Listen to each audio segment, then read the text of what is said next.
watching Days and Confused. We are live, ladies and gentlemen.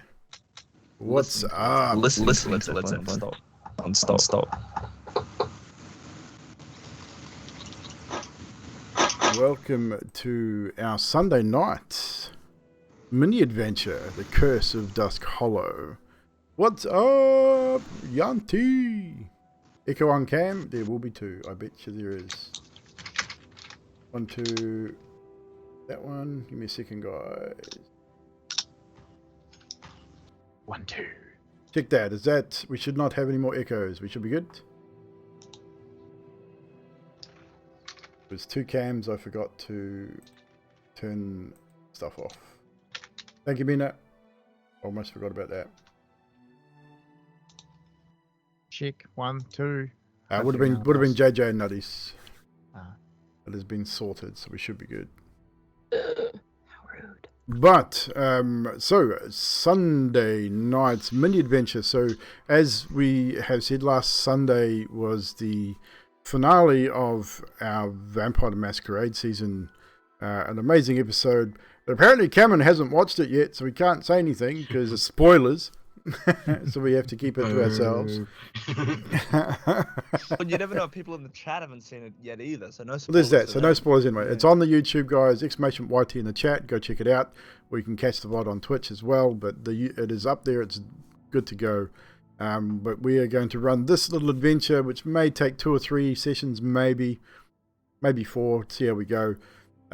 As a break in between seasons, and then we'll be back with the season 2 of the Vampires of Melbourne. So just before we get started, we're going to just quickly jump around our cams here and introduce our players. Some you will know, some you will not. Most you should. We're all basically a part of the same community. But so going downwards below me here on the overlay, we have Orbasm, aka Baz, my younger brother, storyteller for VTM. Plays Karnos in the Wednesday campaign as well, is joining us tonight, and he is playing a character by the name of Hexakara. I have not put the names on the cameras tonight, but once Nutty's part is over, she's playing a bit part for tonight, we'll switch her camera off and there'll be a slideshow showing you the characters, their names, who's playing them, and their class and such. The extension should give you the class and stuff as well. But below Baz we have Grim Realities playing an Aarakocra, little Aarakocra flighty birdie thing. Can't remember his name off the top of my head right now, but we will introduce them later on. Next we have Magic the Gamer. Mods, can we get a shout out for Magic too, please, while we go around here? Magic the Gamer, we all know him, we all love him, he's an awesome dude. Biggest vlogster in Australia. But actually go check out his content. Amazing dude. A long-time supporter of my channel, long-time supporter of his channel also. Going across the other side to the top, we have... I know, I need a Gibbs. I need to do it. I need to do it, Mina. You're right. We have Mr. JJ Beats. We have Mr. JJ Beats up there. Can we get a shout out for JJ as well? Thank you, Yanti. We all know JJ from the ABW EFED, which has just come to its end with Beats Mania. We've got a draft coming up as well for the new EFED that he's running. So make sure you go check out Mr. JJ. JJ is technically a first-time D&D player. He's been playing with Grim in a home game over Discord. So this is his first time on camera joining us for this little adventure. So all the support in the world for JJ. Next up, we have Mr. Drax, one of my mods, longtime friend as well, joining us once again. He's playing an elephant. We'll let that play out as it is, but you get the idea. Next up, we have Roastin' Chicken, aka Cam. Again, plays Adok in our Wednesday campaign. And of course, you know Drax as the dead Emilia. Sorry. Not sorry. But Adok from Wednesday also streams occasionally. Hasn't streamed for a long time, but if we can get a shout out for Roasted as well. When he does stream, you can check him out there. Plays some interesting games. Jump scares, always interesting with camera out. And of course, my partner Nutty and Mod jumping in for a bit part for us tonight before she heads to work. So So, without any further ado, we shall set our scene for our story this evening when I find all my stuff. So, the Curse of Dusk Hollow. The residents of Dusk Hollow have been beseeched each night by all manner of creatures. Incidences and reports have been murky at best.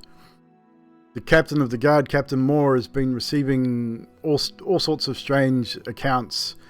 Cloaked men, rotting corpses, a lot of which don't make sense.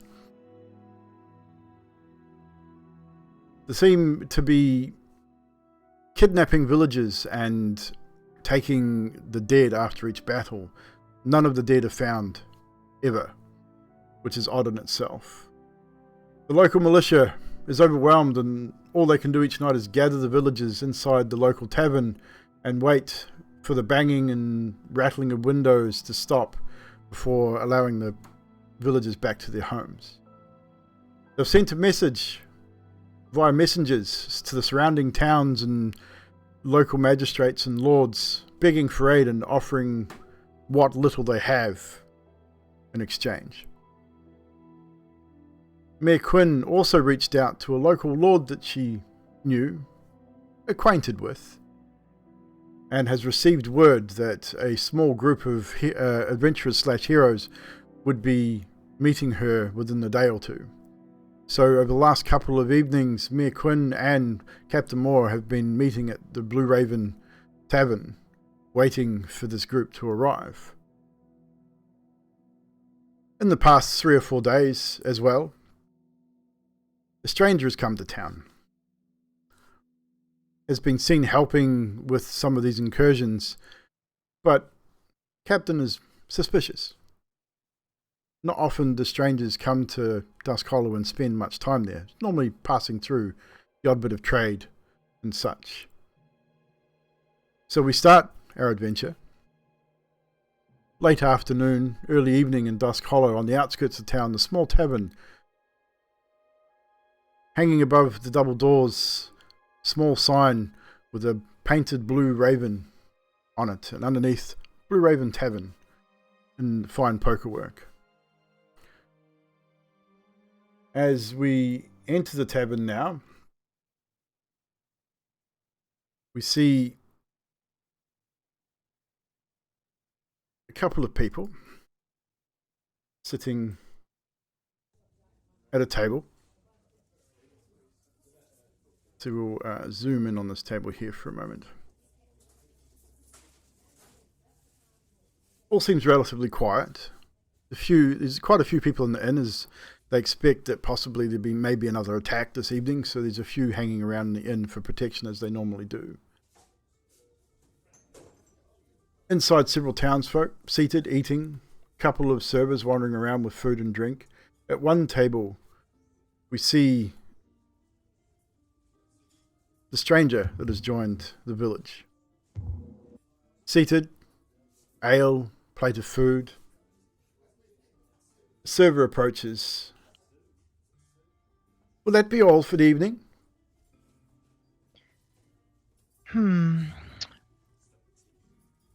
Yes, I guess I don't feel like eating a lot. Maybe just a drink.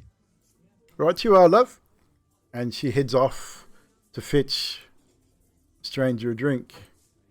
What you see is not what you see in my character portrait currently. Currently what you see, just a normal looking human woman. Pale face, little bit of what covers for makeup these days. Very slick back, sort of shoulder length black hair with 2 black curls at the front, sort of slathered, almost like a 1920s dancer girl look. But she's in a light leather armor, just sitting at no baggage, no accessories, no weapons at the table. And that's how she's looked since she entered this place. So as you sit there watching, you see the mayor and Captain Moore seated, table or two across from you. They seem to be deep in conversation. You can't quite hear what's being said from this distance. So we see Mayor Quinn standing, or seated, sorry, not standing. She is well dressed, maybe in her early 40s. Red, long red hair. Reasonably attractive for a woman in this sort of area of the realm. Her family's been around for a long time. Her father was previous mayor of this little village, and his father before him. So it's been very much a family affair. She's well respected within the town. Next to her is seated a man dressed in military attire. Short, cropped, well-kept hair, chainmail shirt, cloak, leather leggings and armor gauntlets, and sporting a long sword at his side. Hex, you would know them both. You've probably met them in passing, but you definitely know who they are.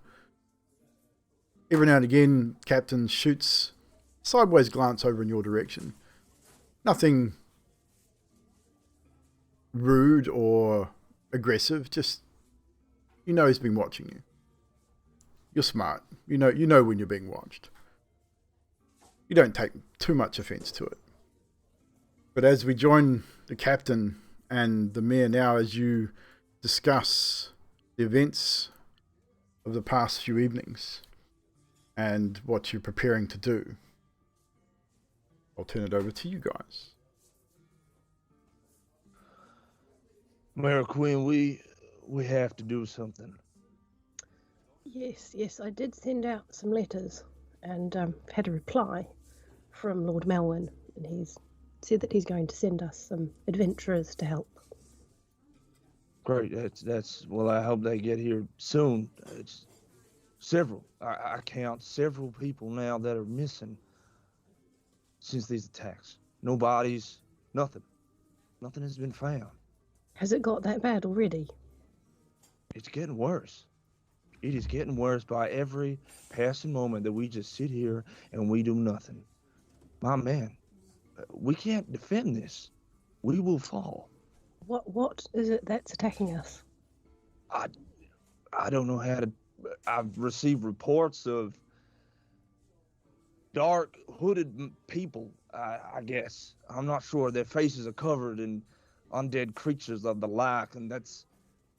I'm not really sure, to be honest. It's something ghastly.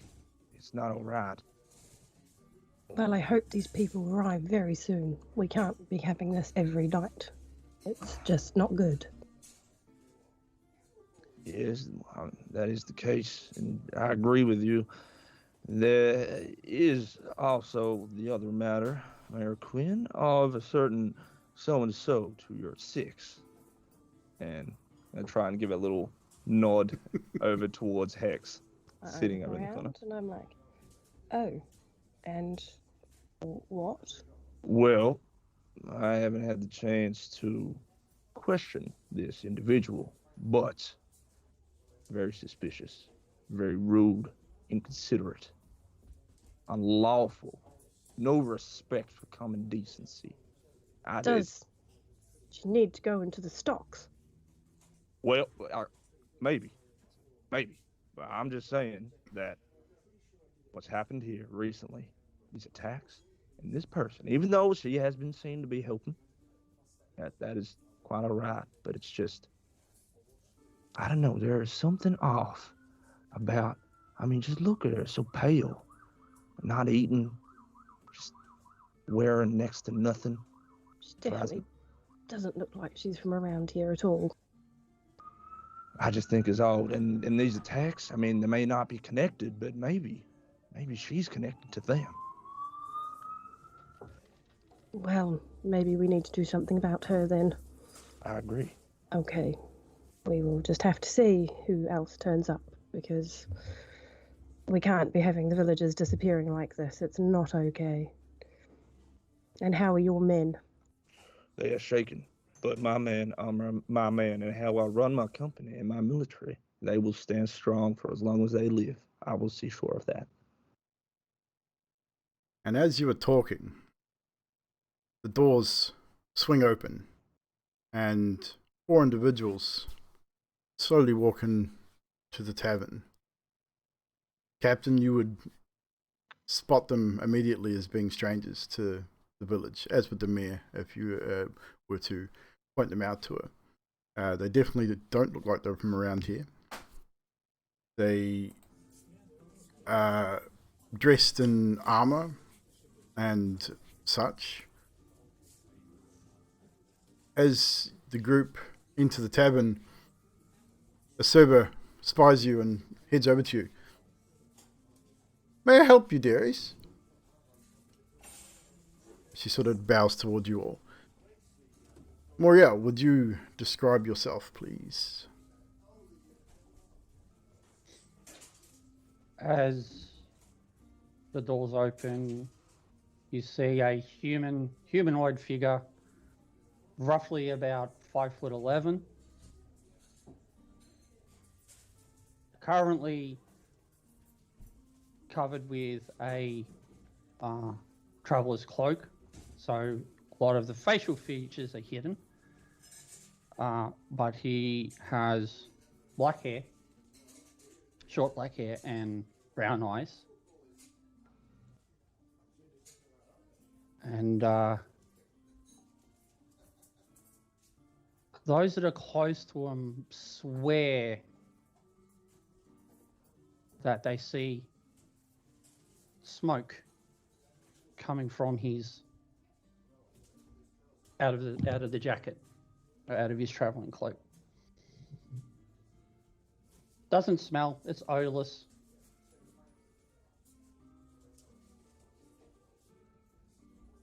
Grim, would you describe your character, please?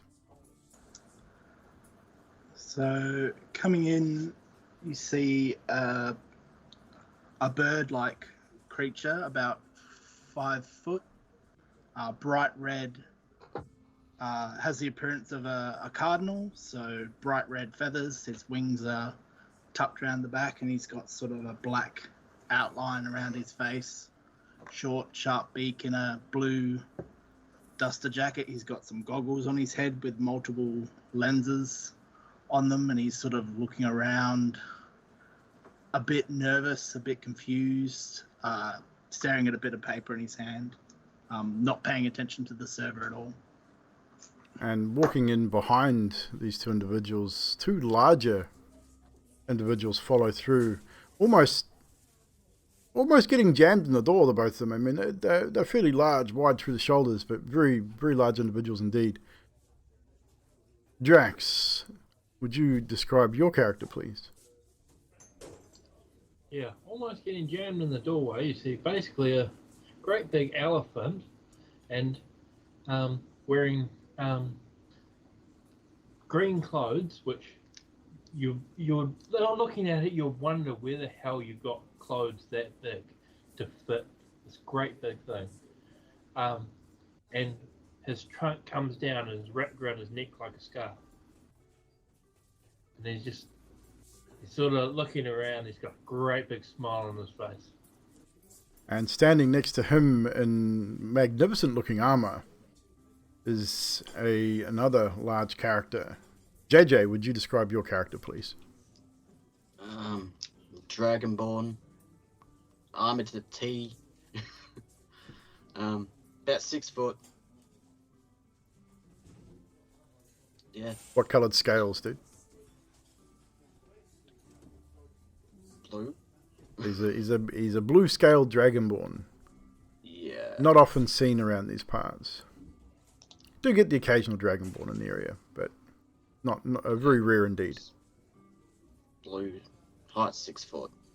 Very shy. He seems to be looking around a little nervously.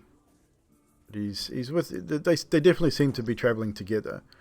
Now this group, you guys are acquainted. You don't really know each other. You probably know each other by name, and you've recently been given this letter of contract from your lord to seek out Mayor Quinn. So the server sort of looks at you all and gives you a slight nod and asks once again, May I help you? Would you like some food? Drink, maybe? All travellers welcome here. We're looking for. It says here a woman in her 40s, which is a bit abstract, really. I'm not sure what a woman in her 40s would look like. A mayor. I'm not very good with names. Oh, you're looking for the mayor? That would be Mayor Quinn. She's a wonderful woman. Don't mention her age, though. She might get quite upset. But sure, if you follow me, and she leads you over towards this table where the mayor is seated. So it's going to move you guys over here. As they're approaching and they've entered in through the doorway, Captain Moore's going to lean into Mayor Quinn and just go, "Oh, great, more freaks to our town. Jesus, I hope that these are not the people that are sent to help us." I don't know. They look to be coming this way, so it could be very possible. Hang on a second. And as you converse with each other, the server walks up and says, Mayor Quinn, there's a group of adventurers of sorts have come seeking your audience. And she sort of waves you guys towards the mayor. Mayor Quinn and Captain Moore, would you like a drink? Have you finished, Captain? I would like another, thanks. Yes. Of course, of course. Yeah. Look at Mayor Quinn and I'm like, raise the eyebrows. I guess this is them then. So I stand up and I'm like, oh, well, welcome. If you'd like to come and join us and have some food and drink, it's, the village will pay for it. Come and sit. Come and join us for... You must be very, very tired. My character's gonna yell out to the bar lady, "Can I get a big glass of something alcoholic?" And as she walks away, he's gonna slap her ass. Please. Behave. To the townsfolk, we don't act like that here. We're a little bit of decorum, please. Yeah, I don't know where you're from, but if I catch you doing that again, I will personally chop off that trunk of yours. We got things clear. I put my hand on Captain Moore's knee under the table as I just we need these people. Just calm down a second. And Captain Moore's gonna grin and bare his teeth. Please sit. Now. Take a seat. So you would drag an extra seat over. So roughly, where would you guys sit? Just to give me an idea. Around the table. Who is going to sit closest to the mayor and the captain? Just to give me an idea where you're going to be. I'd be closest to the bartender. You're pretty certain the chairs may not take your weight. You probably just stand. Right, I'm big enough. I can sit on the floor. See over the table. We'll just put you around the table as for far now. as possible. Yeah. That works for me. To the mayor and stuff, because I'm just shy. And I kind of figured as much. So we'll place you roughly around that sort of area there. Again, this is just for sort of RP purposes at the moment, anyway. Yeah. So you've all been seated around the table, and eventually food and drink is bought, and I'll turn it back over to you. I mean, the mayor's assuming that you're here for a reason, although you haven't really given her that reason yet. So Moriel will just reach into his shirt, pull out the ladder, and just slide it across the table. Then grabs a drink. And Mayor Quinn, as you reach over and grab the parchment and unfold it, it is the same return letter that you had received from the Lord, and it had simply an added footnote in it. These four should be more than capable of rendering the aid that you are in desperate need of. Remember that trade between my house and your town is very important. This I will look around take at good them, steps towards it. and I'm looking at them thinking, oh, an interesting bunch. Are you all from close by, or?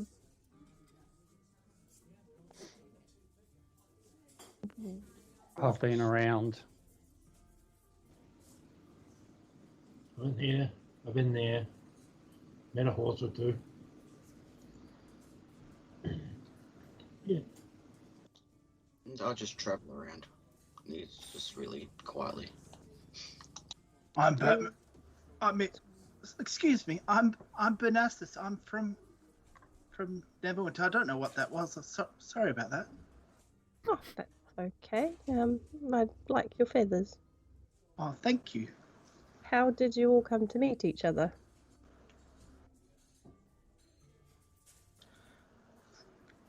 Well, this letter, you see, we sort of got together because of this letter. We came to town and you need help, right? Yeah. At this point, I'm going to look at Captain Moore and say, "This is Captain Moore, and he's going to tell you more about what's been going on with the town." Captain Moore's jaw has just been hanging open the entire time that this has been going on, staring at everyone. So, yes, thank you all, and wanting for coming here. Our town definitely does need your assistance, and if you are indeed sent from the Lord and all His gracefulness, then I beseech and welcome you to our town. Now, do you have any context whatsoever what we are dealing with at this present point? During this DM, Hicks notices the group sitting there, I imagine, or moving Yep, into You positions. definitely do. She's going to stand up and walk over kind of behind. She saw the elephant guy slap the ass of the waitress, so she's Yep. going to stand behind the elephant guy and the dragonborn sitting next to him and just sort of stand there, cross her arms. She's about 5'8" at full height, and you can see she's wearing like a white cloak shit. with her leathers now. Bit too close. And she chimes in, sort of butting in as the captain talks. She says, "Well, looking around the room, looks like we have a party of adventurers. Carry on, Captain. I'd be willing to hear this. Quite keen to hear what's going on. How else can we help?" We, as in you, with us. "Well, I've been helping already, have I not? That's debatable. You know, for a handsome man, you really are a jerk." Well, take one to know one. Anyway, moving on. There'll be a I'll- slight grin from Moriel. Seeing her approach, I'll be like, "Hey, come have a seat in my lap, Arnie." She grins, and out of it, she's got like a small handbag, and she goes, "Oh, lovely." And she pulls a glass ball out and pats it like a cat and says, "Fuzzy, we have an invite." And she takes a seat on your lap. Excellent. Being the height of his legs, should be sitting up with her head above the table as well. Let's put you Should as close as we effectively can. be sitting on his knee. More or less.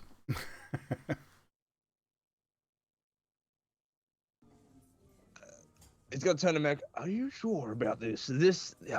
Are you sure about what's going on right now? Are we? I lean in and I'm like, "I honestly don't know. These people seem a bit strange." Yeah. You realise they're all sitting at the table and they can hear you.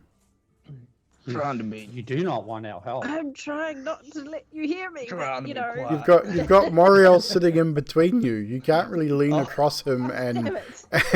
and have him not hear you. Except for this one that's sitting right here. He All seems right. okay. You're fine. You can stay. I've got ears the size of the tray table. Um, I'm gonna hear everything you say. Okay, I for one will apologize. It's just I have never dealt with your kind before, and it's just you'll have to forgive me. I'm not used to this. Y'all just stand out. But anyway, that's besides the point. We are in destitute need. Okay. Past couple of nights we have been on and received onslaught against onslaught of hooded dark figures, undead manner and creatures. I can't explain what they are because it's hard to describe. Ghastly things I don't even know. No one has been able to identify these creatures. There have been no bodies. Villages have up and left. Nothing has been recovered. We have no leads. Well, one, actually, but it's a bit shaky. I have received a report from one of my scouts that, unfortunately, this particular scout wasn't in particular frame of mind, and it was hard to decipher what she was saying. Her mind was scattered. She was bruised as if she'd been badly tortured. She kept repeating the same phrases over and over. The only thing that we could get out of her after questioning was the fact that she had apparently been attacked at some place nearby local ruins, the ruins of Dalgareth. That is the only bit of information that we have so far. If you don't accept our help and our plea, we will fall. So, And what phrase was being repeated? just ruins. Ruins. They're at the ruins. They're coming. They're coming. And they have. And they keep increasing their numbers. At the moment, at least several villages have gone missing. We expect more. My men, they're shaken to the core. Holding on to dear life and what they do, but we are dwindling. His men are all pussies, like cats, and she strokes the ball in her hand. I've seen them at work. They are nothing. You. And she's looking at the one I would say is an Asima, but I don't know it's an Asima, the more human-looking one. And she's, what is your skill set? Directed at Moriel, I believe. Yeah, and your name. My name's Moriel. I am a sorcerer. And a Death Domain cleric. Lovely. One of the things I love the most in life is death. So do I. We are going to get on fine. And you. And she's got her arm around the neck of the elephant man as best she can now. And she's still stroking the little ball in her hand. And she says, and you, elephant man, what is your name? And what are you good at? And she gives him a wink. They call me Steve, and I'm not actually an elephant. I'm a horse. So yeah, it's a very clever disguise.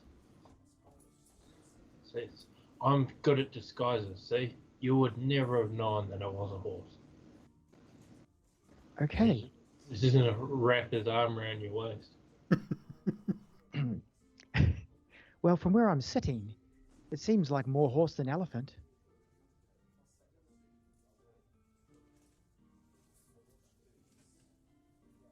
She glances over to the Birdman and she says, and you with the wings.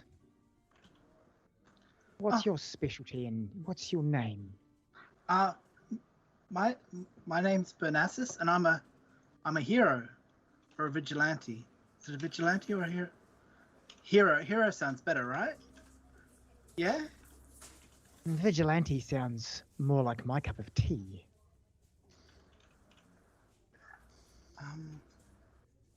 Okay. I'll take some notes. Instead of us writing down what you've just said to him. What's your weapon of choice, Bernassus? And he sort of just grabs out this crossbow. And I've got all these like things, and like there's just a belt full of like different potions and things like that there. Think of Batman utility belt. But like kind of, cheap as chips. Sort of. Awesome. And then she shoots a glare over to the Dragonborn. And you. Handsome blue dragon. I like your type. What are you? Who are you? Hi. And that's all you'll get. Well, come on, you must have something to throw on the table. What's your skill set? I hide and shoot.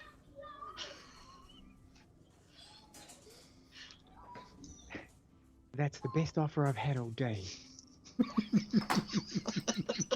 Now, as you can see, Mayor and Captain, this group is fairly well endowed in their skills. And excuse me, but and you, I do believe your name is. Oh, hang on a moment. And she waves her hand in front of her face. And everything changes all at once. She loses the guise of a human woman, and her face is blank white, bright green eyes, black and red makeup. She looks like she's wearing a plastic mask, and her voice changes extremely. It's shrill and annoying, and she says, "I'm Hexakara."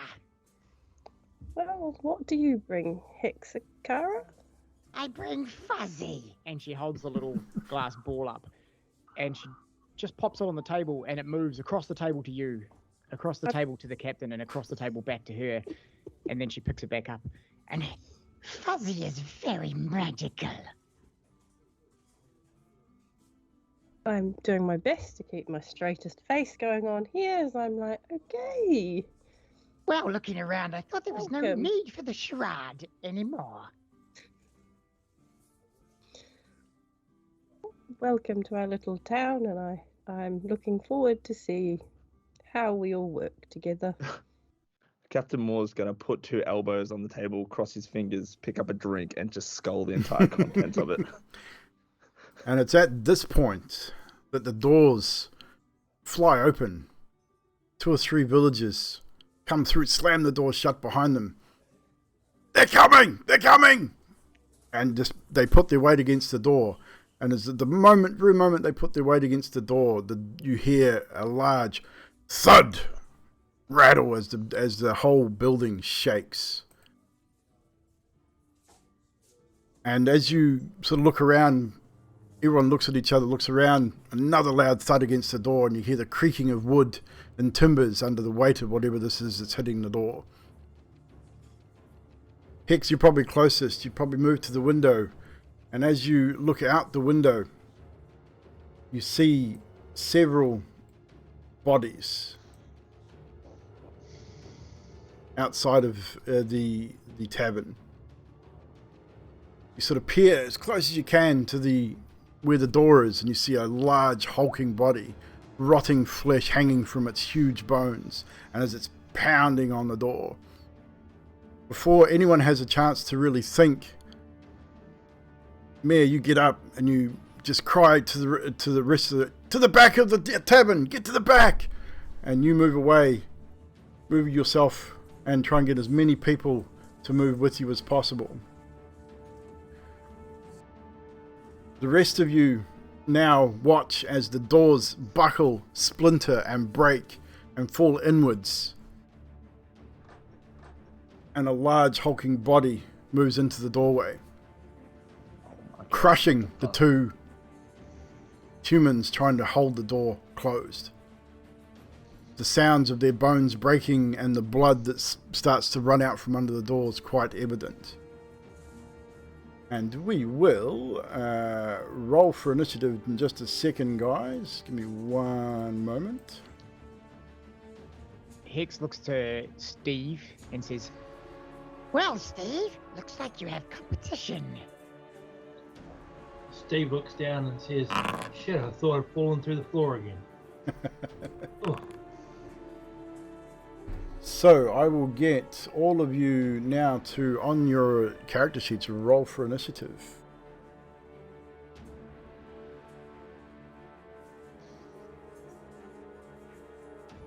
So JJ will be at the top of your sheet. You've got it. You're good. Waiting on Moriel. Initiative, please. It's rolled. It should be there. 13. Why did it not roll on my end? I can see it in the list. Didn't come up. Oh, you might have rolled it before. That's right. I can add it. You might have rolled it before I had you in the combat list. It's all good. That's okay.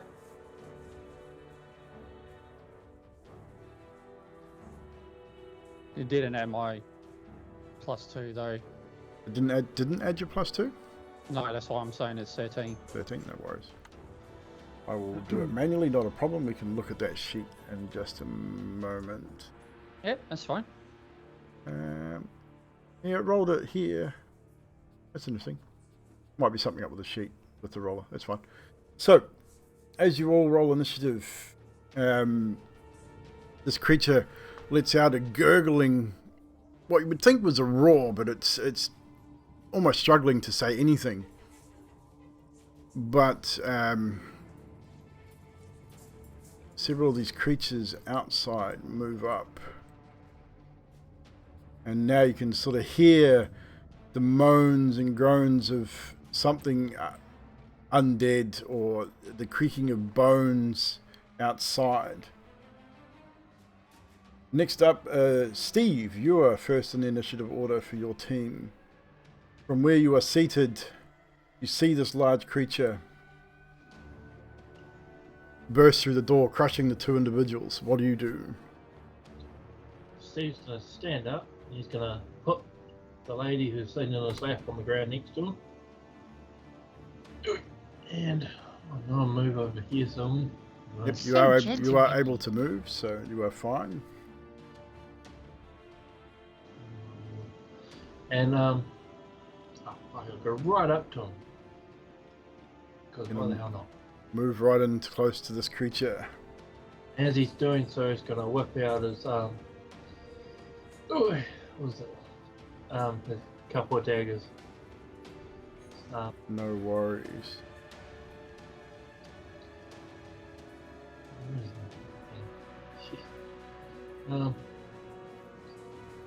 And I guess he's gonna attack with his dagger. He's gonna stick his dagger in his trunk. This dagger looks like a dagger, but it's bright red and looks very flexible, like a sex toy. And he's gonna swing it at him with his trunk. With a 25 to hit. That definitely hits. Doesn't seem to be overly hard to hit. You can go if you wish, Nutty. Fine. 5 points of dagger damage. 5 points of dagger damage. As you attack this creature, you manage to find a soft spot, which is not hard because he all looks very soft. He's very squishy looking. But he manages to find a decent soft spot, and he takes some damage. And then I'm going to stay there right in front of him. No problem. Is that your turn?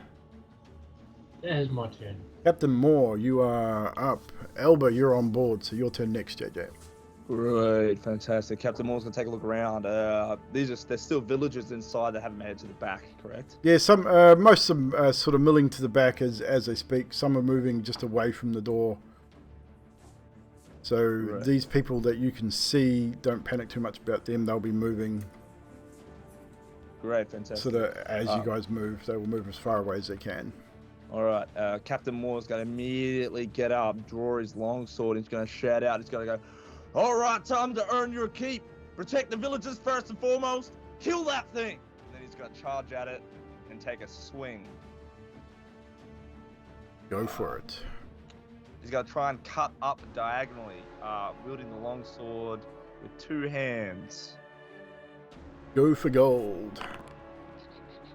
for a fucking Jesus 24 to hit. 24 to hit. Nice, that hits. Fantastic. Doing a total of 7 damage. And then with that, for the diagonal cut upward, just going to swing around and bring the sword straight back down to the same sort of thing with a multi-attack and make another attack roll. No problem. Yeah, so don't worry about what shows up on Foundry chat, guys, when you roll stuff. Just take whatever's on your D&D Beyond sheet. For a 7 for the second one. 7, that will miss. And that So that is a double attack from the captain. The captain surges forward, striking out, removing a chunk of rotting flesh, striking bone as this large creature just fends off your second attack. Next up is Elba. JJ, it is your turn. What is Elba going to do? I'm going to flip the table up to hide behind it. No worries. Flips the table up on its side. Can I get a shot with the bow? You certainly with everyone can. around him? You I'm gonna try shooting with the bow then. You certainly can. You can fire away. So roll your crossbow for damage. For attack, sorry. 10. That will hit. That will hit. 2. Okay. Not overly difficult to hit this guy. So that will hit. So roll your damage. And a 4 damage. 4 damage. So another 4 points as an arrow strikes the creature in the chest, lodging into the undead flesh. Is that your turn? Yep, it's gonna keep hiding me on that table. Okay, so you put yourself in behind the table. So we'll say you have half cover if for ranged attacks. So if someone tries to shoot at you, you will add +3 to your AC. Okay. So we'll play that out when it comes. Next up is one of these guys' turns.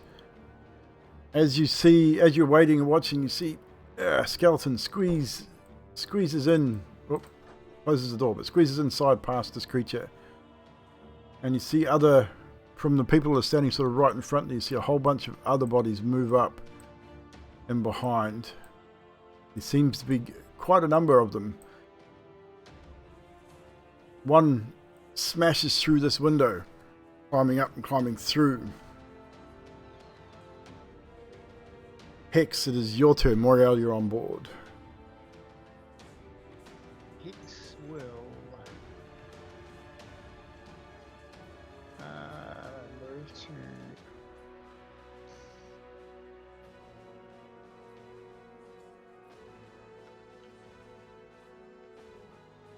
yeah. No problem. She will look at. There's the captain of the guard up in front, isn't he? Got the captain and Steve up the front. Steve up the front. And the big creature, they're hacking into the big creature, and They the little certainly creature's coming in the doorway. Okay. She's going to look at the first little creature to the captain of the guard's right. And she's going to say, la la la la la, I wish you were dead. And she's patting the cat, the little ball cat, and she casts. So it's this one. Correct, that one, yeah. Dissonant whispers into its head, and that's what it hears, the little tune. It needs to make a wisdom save 15. Wisdom save of 15. Which I believe is a failure with a 6. Okay, then it takes some damage from my psionics. 12. 12 damage? 12 psychic damage, yep. It is looking very worse for wear. You see cracks start to form in the skeletal head, and it starts to shake uncontrollably. And it doesn't seem to be doing a whole lot right now. It is looking rough. And then she calls out to the captain of the guard. See? All I'm cracked up to be. Don't die. And that's it for her. That's it for you. Moriel, it is your turn. Bonasis, you're on board after that. Moriel stands up and looks at the creatures that are out here. Yep. And says, within the darkness, I am your candle. I will defy the darkness and define the darkness. And he will cast as a cantrip light out here with an aim to use that bright light to blind the zombies trying to come through. So you're going to cast the light out here in amongst them? Yes. Interesting. Dex of 14. So it's just the cantrip light. Yep. That you're casting. Correct. So it does a. So I'm gonna cast it on this creature here. Yep. Because it needs to be an object, and then it will within 20-foot radius. So it's a blind, bright light in a 20-foot radius, and then dim for another 20. That'll catch. But the aim is to try and use that bright light to distract them or blind them. Interesting. It won't be a dex save because it's not something they can dodge. So I would It say... says if you target an object held. Oh yeah, if it's held. Yeah. If it's held, yeah. I'd say if you're casting it directly on it, I'm going to make a d6 roll here publicly. Odds, it will work. Evens, it will not. Because I'm not. These guys are skeletal, so I'm not sure it'll affect them in quite that way. But we'll give it a chance. So odds, yes. Evens, no. Evens, it doesn't seem to affect them. The light is definitely out there, and it's as the sun's starting to go down, you can definitely see these guys way more clearly now. But it doesn't seem to slow them down any. Okay. And then I will move my 30 feet over here. No problem. With that, Bonassus, it is your turn. So Bonassus is going to look at his glove. He's like, untested. It's got to work now, though. Surely it'll work right now. And he puts his palm out to the giant thing next to him, and he'll use his lightning launcher from his infiltrator armor. Who are you attacking? The giant. The giant dude? No worries. So that is a 22 to hit. It definitely hits. Does 6 points of lightning damage. 6 points of lightning damage. And then he's going to do it again with the other hand. No problem. 13 to hit. That hits. For 5 points of lightning damage. Nice. Yep. Seem to be whittling him down. There's a few scorch marks as the lightning arcs through the undead flesh. Doesn't seem to be doing huge amounts of damage, but it's taking its toll. It's whittling. Looks like it's taking bits of flesh falling off, bones cracking. You guys close can hear it. Bit of bubbling, burning flesh from the lightning strike. Yep. And then he's going to unfurl his wings and fly over here and tell the people over here to stay behind him. No problem. We'll zoom out so people can see you.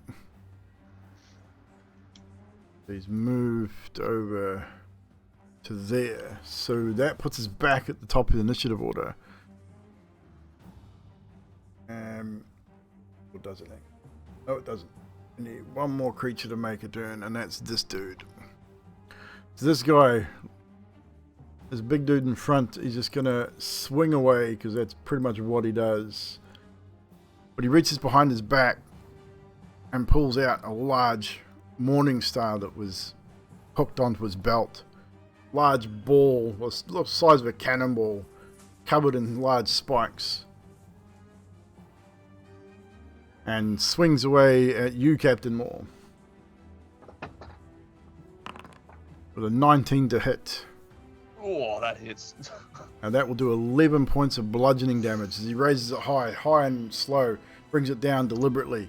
It slams you right in the top of the shoulder and neck area, bringing you down to one knee. Not dropping you prone, but it takes you down to a knee before you get back up, and then it sort of drops to the ground and drags it back slowly. Not really fast on the attack. It's only a single attack, but it definitely hurt. Steve, it is now your turn, as you've seen this large creature just slam into the captain. Steve's gonna kneel down onto a thing and try to move underneath the big guy. Gonna try and get past him. He's gonna try and get underneath him, which of course he's not gonna fit. He's gonna swing his trunk with his dagger on it and whack him in the back with it. Okay, for flavour, we'll let it go. Roll your attack. With 15 to hit. That hits. You flick your trunk between his legs and manages to catch him in the kidneys. And with another 5 points of damage. Well, where his kidneys would usually be. He takes the damage. His second attack. I don't have a second attack. You don't have a second attack? No. Actually, no, you don't. No, I do not. Trying to remember who. It's right, you're only that level, so that'll be why. Yeah, I'm too. Right. And then- What is that? What's left of your turn? I'm just gonna sort of failing to get around and I'm gonna move. I don't know. Just Can I- like not there. Anyway, You know, sort of on his knees, still on the ground. Sort okay, of. no worries. With that, Captain Maud, it's your turn. Elba, you're on board. Captain Moore is going to get back up, and with renewed energy, even though being hit, he's going to try and use, just for flavor, trying to use this giant Hulk's thing's kneecap to jump off and slice up his longsword using two hands on the arm that's carrying the Morning Star. And then as a multi-attack on the way down, he's going to try and hit the skeleton next to him. So a multifaceted attack here. So we will Yeah. roll to hit. Do your two attacks first, and then we will do a dex roll for flavor. So a 9 for the first one. That hits. Oh, shit. Okay. And for the second one, a nat 1. And that one. So second doesn't quite get it. So we'll roll a athletics for me, please. Actually, no. Make it acrobatics. Too easy. 6 for the acrobatics. It doesn't look pretty. You step up. You manage to get the upward strike up through the, hitting in the armpit. But as you go to put pressure on that foot to give yourself lift to come down with that next strike, your foot slips on the rotten flesh. You miss the strike, just glancing off the bone. You manage to land okay, but a little off balance. How much damage is on that first attack? Yeah, I'll just roll the versatile damage. So the first one's 6. So 6 damage. Yeah. It's still not on his bad. Way down, he's going to respond back to Hex and just say, "Less talking, more killing." And with that, that is Captain Moore's turn. Elba, you're up, hiding behind your table. Nice position of cover. What is your attack? I'm just gonna use my bow again. No on the big guy. problem. Fire away. With a 9. That hits. Roll damage. 7 damage. Another 7 points of damage. There's another crossbow bolt. Fires away. Oh.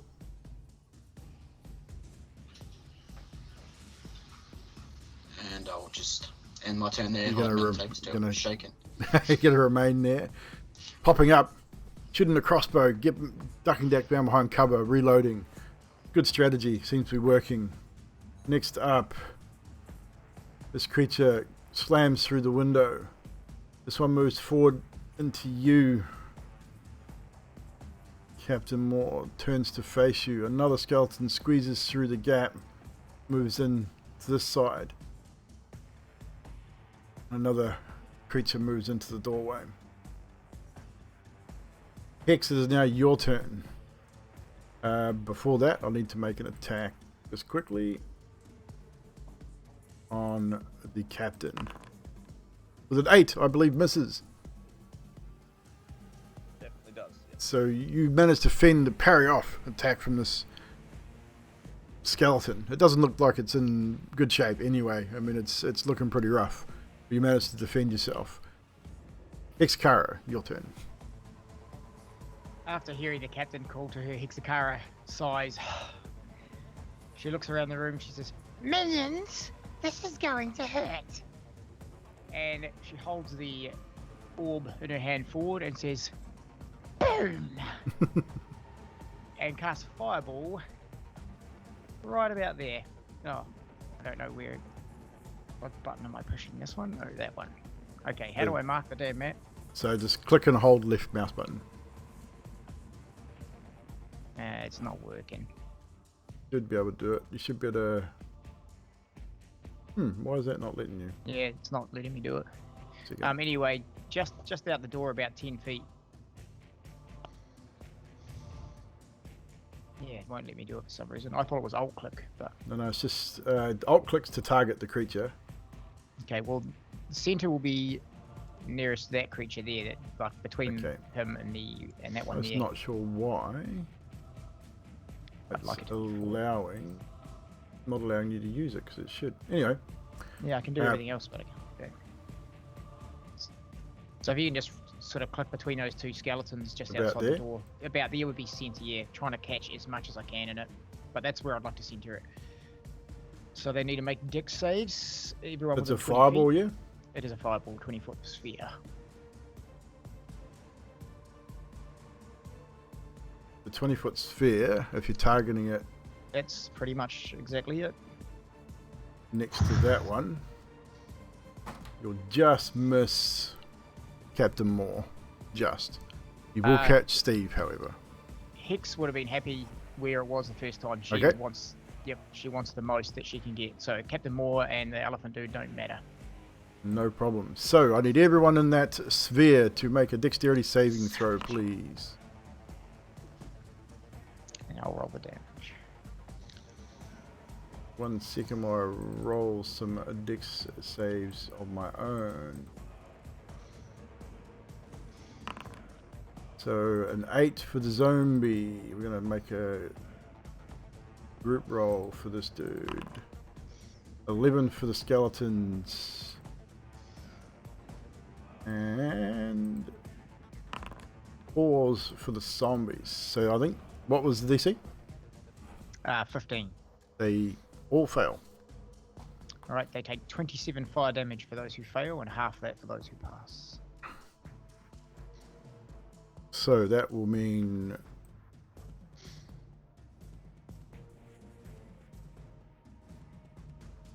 that one, that one, that one, that one, that one, that one, that one, that one, and that one all die.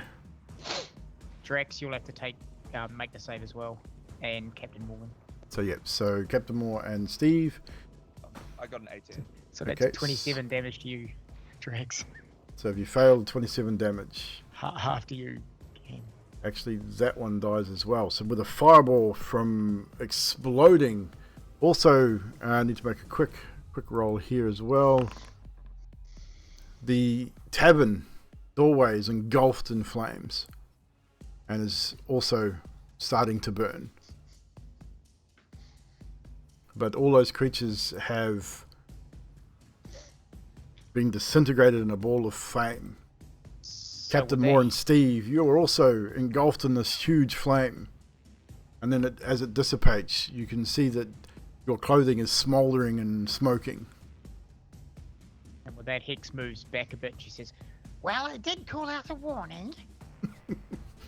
And with that, Moriel, it is your turn. Bernas is on board.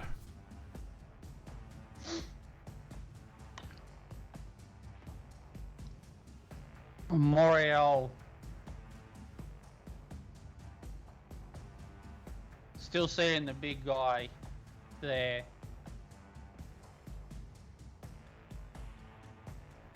Is just gonna cast as the cantrip Toll of the Dead. Roll, Needs roll to make a, he needs to make a Wisdom 14. wisdom save, that's right.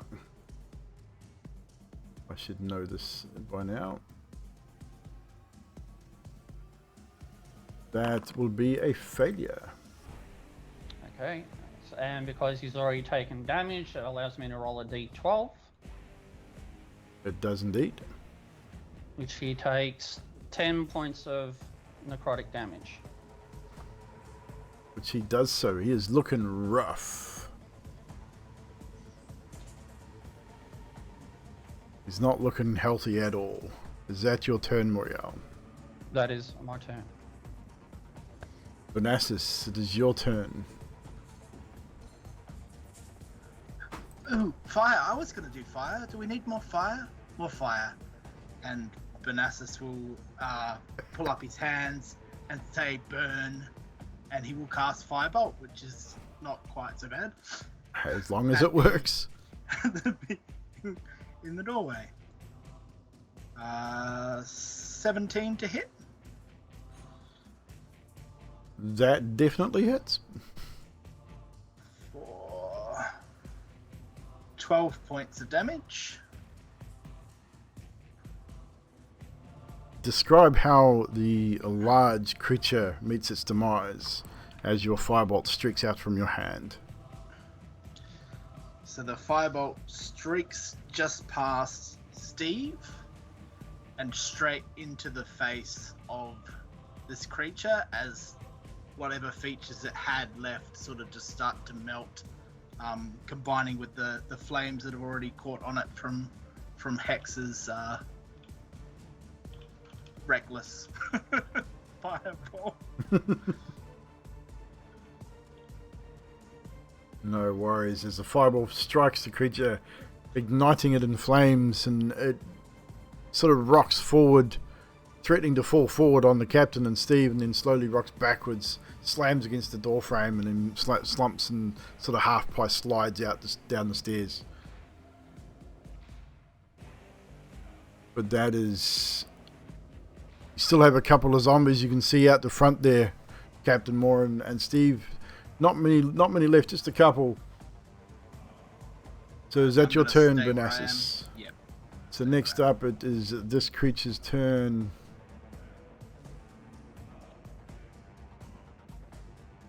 He's going to move himself into there. This one's going to move himself into there. Steve going to slam into you with a 5 to hit. That'll miss. The other one on you, Captain, would miss with a 9. But not seem to be very good. They just sort of wail away with their fists at you. Just can't seem to find any purchase. Back to the top of the order, Steve. Captain Moore on board.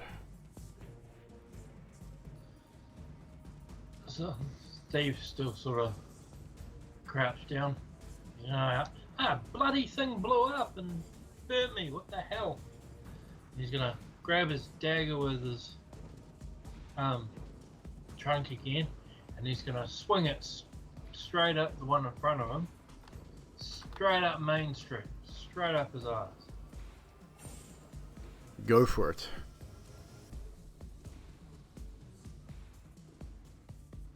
With a 25 to hit. Oh, I'm pretty sure that'll hit. The whole great 4 damage. 4 damage. He's gonna call out, watch out, they blow up when they die. That is your turn. That's my turn. Captain Moore, Elba on board after that. Captain Moore's gonna make 2 attacks at the one in front. And as he's doing so, he's gonna scream back to Hex and say, "Do not do that again!"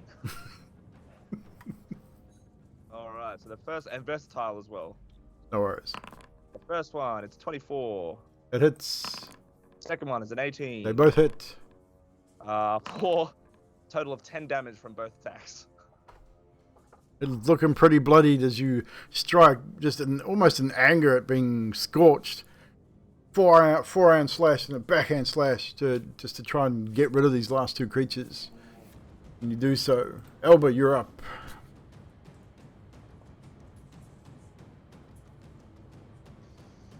I think you're muted, DJ. So he's gonna look up and go, zombies, they're not that scary. And he's gonna stop hiding, walk up to him, and hit him with his maul, I think it's called. There's Maul, definitely. I'll move you up Maul, there. that's right, sorry. So I'll put you into position there. So swing away, sir. 14.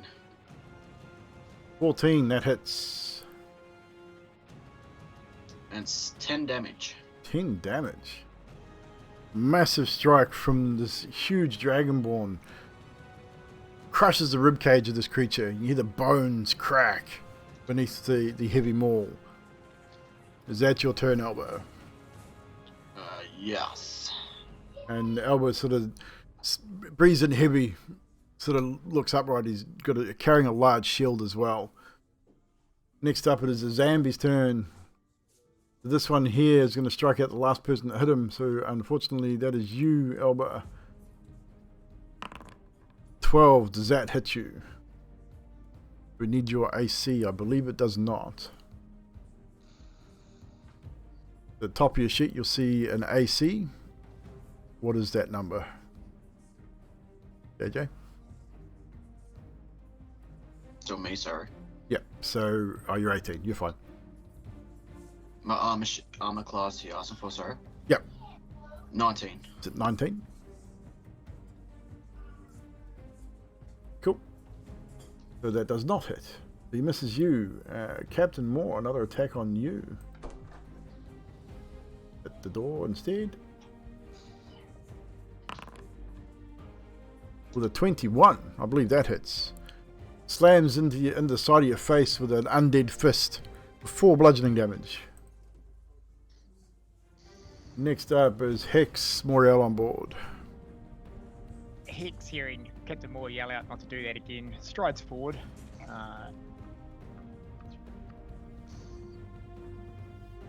Yeah, and as she walks past him, she runs her free hand across his chin and then attempts to reach over to grab the zombie's hand in a handshake motion. Okay. And I'll make an attack roll for shocking grasp. No problem. That is an 18 to hit. That definitely hits. And as she grabs its hand in a handshake motion, she says, "Buzz, buzz!"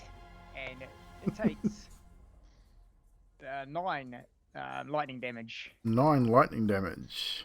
Not quite enough to end it, but definitely the charge surges through this creature's body, causing an unnerving popping and sizzling sound as it scorches the undead flesh. But it is still standing. She will look to the captain and say, "Now, minion, finish the job." Moriel, it is now your turn. Bernasis, you're on board. Moriel, after watching Hex do what Hex also walks up. While he's walking, he is going to use his twin spell. Yep. And he's going to cast at the 3rd level inflict wounds. No worries. So that'll be on both of them. That'll be on Awesome. both of them. Yep. What's the save on that? There's no save. It's Save rolled a hit. it's That's right, a- it is yeah, too, yeah. roll. Twin spell must be a hit spell. But it They're not is hard to hit. 17. That definitely hits. And then I take 17 points each of necrotic damage as Moriel walks up and he says, "No buzz buzz, death death." And with that, Moriel, would you please describe what the people see as your cast is released and both of these creatures meet their demise? As Moriel touches each one of them, he whispers, "You now return to once where you belong." And he touches each one of them, and out of the ground is a necrotic hand for both of them, and just squeezes the life out of them, and they slump to the ground. Indeed, necrotic energy forms into a shadowy, large appendage reaching up from the earth through the floorboards, grabs both the zombies and just squeezes. Hear the cracking of bones, the squelching of undead flesh, as the energy then dissipates and both creatures just fall to their death. And that will end our combat encounter. Well done, gentlemen. And lady. Forget about the lady. And the combat comes to a close. DM, quick question: is Yes. the front of the tavern on fire? It is. It's still smouldering. It's not like on fire. On fire. It's definitely dry enough that it would have been. There'd be some hot patches here and there, but it's definitely taken some burn damage. One of the doors is probably lying out the front, still burning. But it was cool. yeah, it was pretty. It was close, very close to igniting the tavern. Okay. So, with that, yeah. he will turn to Hex, which is right next to him, and he's gonna attempt to grab her by the throat. Contested strength. As he's doing that, I'm going to activate Charm Person. Okay. So I'm going to assume, DM, you can make me roll for it, that I see him going for it before he actually. I would say so. I mean, it's pretty. He's not going to be hiding it. So we'll make the contested strength. Oh, okay. Maddie, I'll get you to rejoin the Skype call, please. What's an inspiration? Oh no, she's probably gone to sleep. Inspiration is a D10. To add to it. Yeah. I'm going to add my D10 to it. Oh wait, acrobatics or strength? Strength. Oh shit. Okay. The strength v strength. Yeah, I'll fail anyway. Yeah. So It's a total of 16. yeah. So you're able to sort of grab his hand as he goes to grab you, and you just sort of slowly move it away, quite forcefully. And I say to him, Now, minion. That wasn't too bad. You did a wonderful job. Don't be so hard on yourself.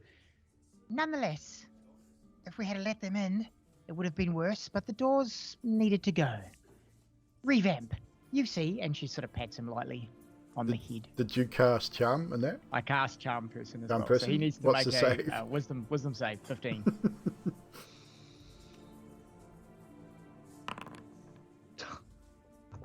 And that is a failure. Yeah, with that, he sits there and goes, yeah, you're right. I'm so sorry. Did you have to burn down the front door? God damn it, Hex. One of these other minions will fix it. I like you, but goddamn, gee, now, oh my God, can someone get some bloody? We're gonna need to fix this. Jesus, I'm bleeding. And you need to get that scene too. With that, the mayor approaches. All the people sort of scattered around this place as the combat comes to a close. The mayor approaches the group and just says to you all, well, thank you very much for protecting the citizens of Dusk Hollow. Free room and board and food for you all, of course. Captain, if you would arrange for these people to have somewhere to stay for the evening, and tomorrow maybe you can lead them to the ruins and we can put an end to this. They must need rest after that battle. Wouldn't expect them to go out tonight, and you look a little worse for wear yourself. Yeah, I'm not doing so good. Listen, folks, if you follow me. So as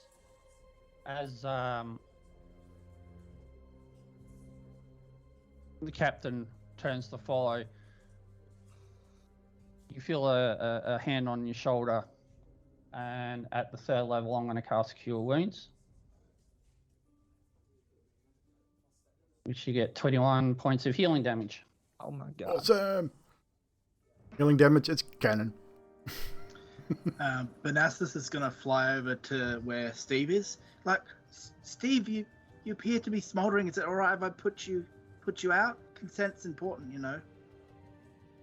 It's like Steve will be like, yeah, please. And he's just Start patting him. As he's doing it, he's just gonna adjust his mohawk. Yep. And I will pump a second level Cure Wounds into Steve. Awesome. The captain is probably going to look and see that his bleeding has stopped. Probably feel his hands. Would he feel the hands? I'm not quite sure. Did you do it like in a secret way or? No, it's it's nothing secret. It's just a hand on your shoulder. Great. 14 points of healing for Steve. He'd turn back, seeing what you've done, and then go, well, thank you. Actually, I believe we got off on the wrong foot. I apologize. You all did wonderfully.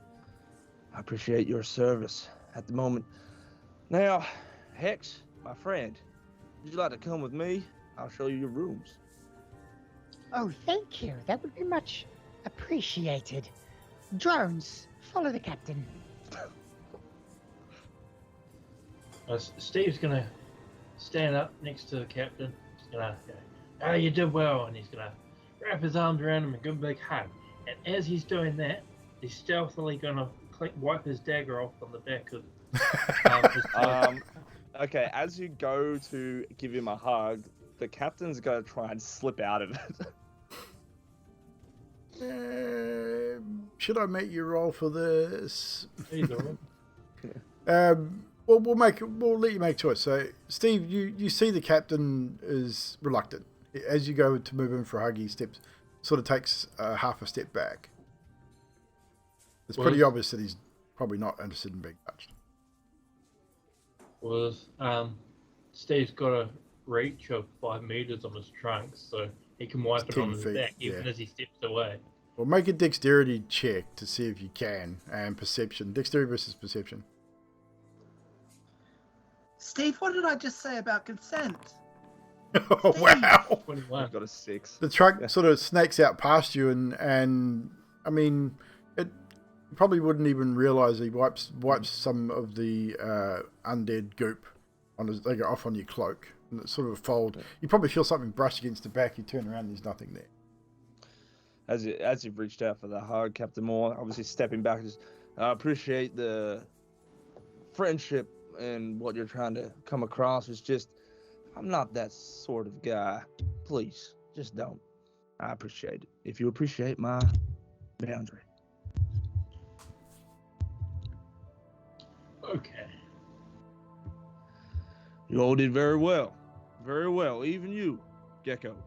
He points to the Dragonborn.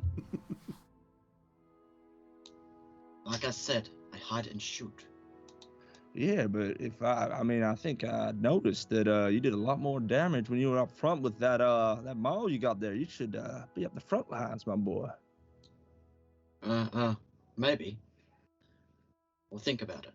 Yeah. It's at this point, Captain Moore, you notice the shield as he sort of, before it was on his back, didn't really notice, but because when he ran out, he pulled it out in front of him, massive dragon skull. Nice horns, the teeth, the shield is all done in dragon style. It looks like it may be made of a dragon skull. Very, very ornate looking shield. But it looks like it'll be very strong as well. Now you get a better look at his armor. His armor is reasonably impressive as well. As the captain's walking and showing to noticing that, he's going, good Lord, you're wearing that the whole time and you're hiding behind a table? That table's going to be doing nothing for you and that armor can't do. I'm telling you, be up at the front. Hex here knows all about combat. All right, she'll agree. You did way better at the front. How long does Charm Person last for? 1 hour. This 1 one. hour? Cool. Yep. That works in conjunction with this beautifully. Let's go. I don't like that Hex lady. She scares me. Don't go me. No. How No. close Hex, are we Hex. here to listening to this? You'd all be walking together, I would imagine, because Captain's leading you to quarters where you guys can spend the evening. So you'd probably be definitely hearing what's going on. Demon child, you don't have to like me. You just have to work for me.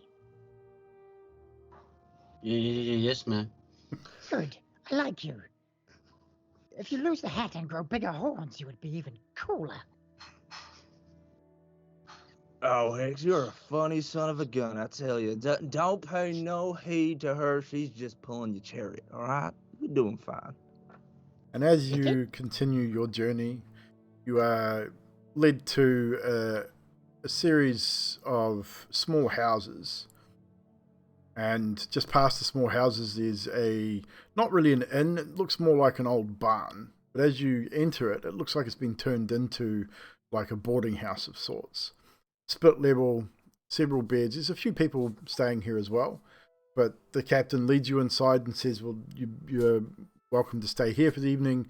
Food and drink will be provided in the morning, but pay to get a good night's rest before setting out at first light towards the ruins to investigate and continue to find out what exactly is happening in Dusk Hollow. Is there anything else you guys wish to do before the evening comes and we all decide to sleep? Anything in particular you wish to discuss with each other? Anything you want to do for yourself as a character? Captain Moore, do you have anything to say before you take your leave? I do, actually. Yeah, as is obviously shown into your place of accommodation for the night's stay, Captain will then turn and be like, this is the first time that we have been able to fend off this onslaught. And I truly believe if it weren't for the loss of y'all, we would not have been able to do it. So I humbly thank you, and I apologize if I got off on the wrong foot, especially to you, Hex. Especially to you. No problem. Your apology is accepted. In an hour's time, you may feel differently. I don't know about that. Friendship is something I hold dear. Believe me, I won't. Well, Scuzzy will be keeping his eye on you. And she's patting the little ball in her hand again. Sorry, Fuzzy, not Scuzzy. Fuzzy. Scuzzy works. Truly, this town is in your debt. Whatever you need, whenever you need, come see me. I will take care of it. Tomorrow, I will come get y'all. And if you will, accompany me to find out what's going on in these ruins. Thank you.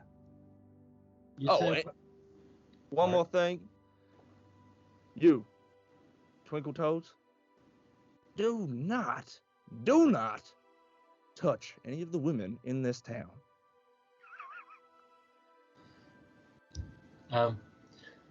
You're gonna reply, say, you say anything we want, we can have it. And then you tell me I can't have something, go what? There is a law that I have to uphold. If I find reports that you have been doing things that are unjust, I will bring you to justice. Is that clear? Captain, just send him one of your finest ladies. That I can do, okay? Really? Yes. Brunette, blonde, what do you want? Male, like, both? Race? Just don't touch someone that doesn't want to be touched. Me, women, men, don't do it. So, what are you gonna stop? Oh, Jesus. All right. Look, you know what? Just go down to the local, you know where it is. Tell them that I sent you. They'll look after you. Excellent. And he's gonna turn and leave and go to wherever the heck that is. There is indeed a brothel in Dusk Hollow. And you make it there, and you tell them that the captain sent you, and the madam that is taking care of the place raises her eyebrow at you and says, "Oh, captain sent you. Well, we'll look after you." And she leads you into the back and fade to black on Steve. The rest of you, is there anything that you would like to achieve before the evening is done? Elbow, is there anything you wish to do before sleep, or are you just ready to turn in for the evening?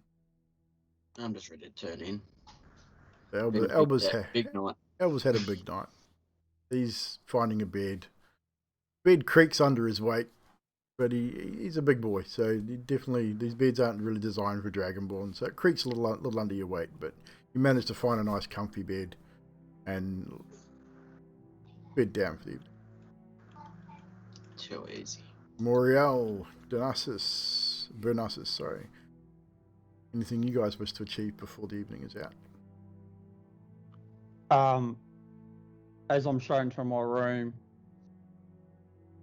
I take it there's going to be like a window or some sort in the rooms, or it's on the second floor. These sort of private areas are not rooms per se; they're just partitioned off. Oh, okay. And some of them do have windows to the outside, so you're being pretty much told you can choose whichever area you like. So if you wanted to find one with a window, you certainly could. Yeah. I'll just look out, and I don't know why I'm here. Why you set me here. But I know there's always a reason and always a plan, and I'll follow that. And with that, he'll just grab his focus around his necklace. Just still looking out through the window, just looking out to the town to see what's going on, and just watching the dark clouds slowly move across the sky. And maybe after about 10-15 minutes of doing that, he'll then just turn in for the evening. Cool. No problem. Bonassus. So Bonassus like looks at the group before heading into his room, and he's shaking his head, and he's like, so morally questionable. Not heroes don't do that. Heroes don't do that. And he sort of walks through the door, and he starts like laying out his gear, like nice and neat on a bedside table. Like, or maybe I'm wrong. Could I be wrong? I could be wrong. No, heroes don't do that. No. And he sort of goes to bed. The river next to your house. There's a big, nice river next to the barn that you're sleeping in. It's really loud. Hex. What is Hexcara doing before she turns in for the evening? I will wait till everyone is in their beds, and then I will change my shape to that of a teen boy about my height. I will grab a broom and pretend to sweep the corridor and listen in at all their doors. Okay, so after changing your form and listening in, I would say you probably don't hear too much but snoring coming from Alba's room, or Alba's little compartment. Not really rooms, they're like curtains, so it wouldn't take too much to listen in. But Alba's snoring away. You could probably hear Bonassus muttering away to himself. Again, you probably would have heard some of what he said there about heroes and just muttering away. Nothing too overly important. And probably by the time you got to Moriel's space, he was probably not saying anything or asleep by that point. You don't really hear too much coming from him. Steve's not there, as you know. Depending on how long you wish to wait, Steve may not return at all. That'll be up to Steve.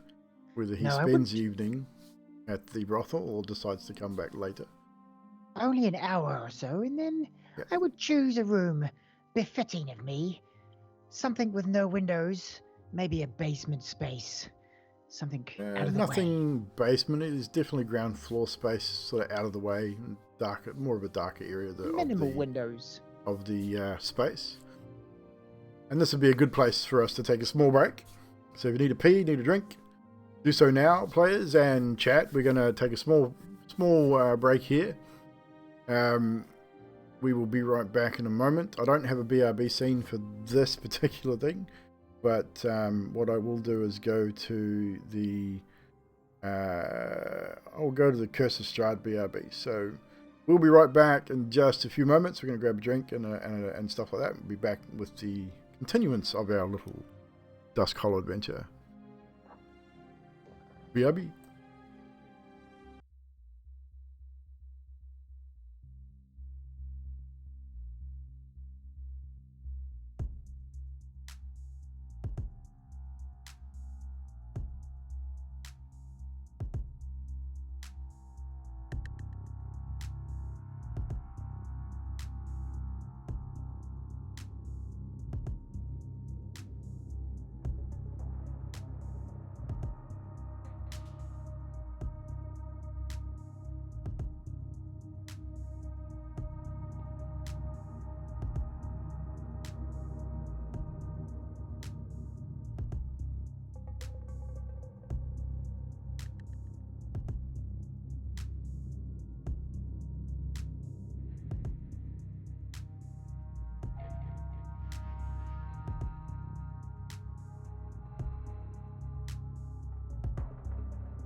And we're back. Was waiting for JD to come back, but chat, welcome back to our mini adventure, Curse of Dusk Hollow. Hope you're enjoying it thus far.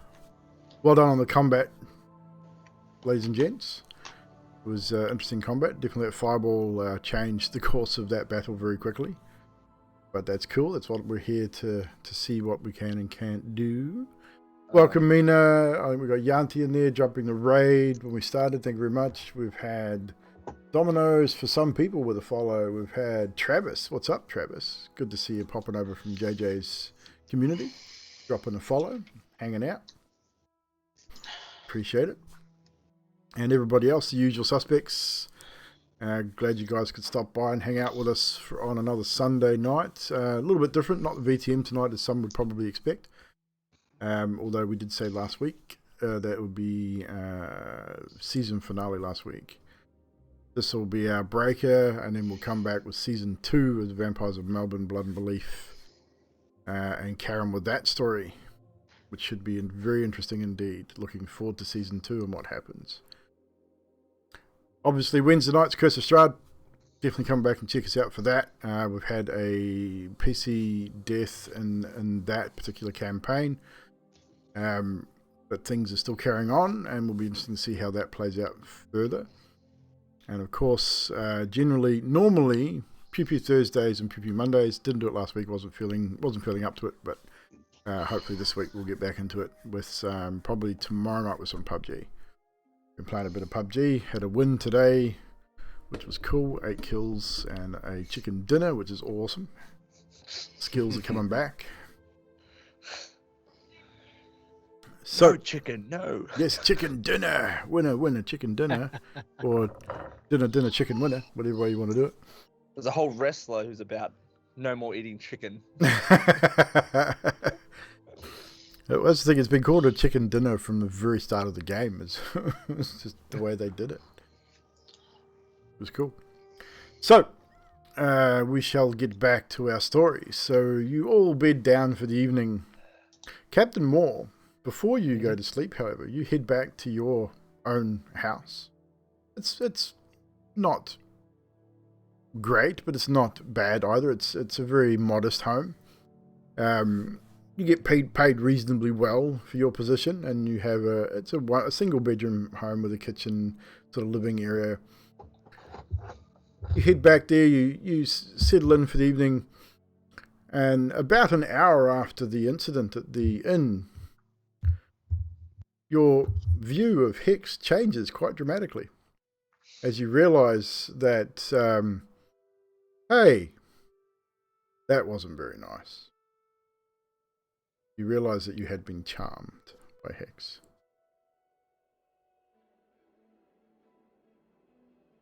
Here, Captain Moore is going to find the nearest object of least minimal value and throw it at a wall. No strength check needed for this. You grit your teeth, grimace, and you think, fuck! You just pick something up and just throw it. Shatters against the wall.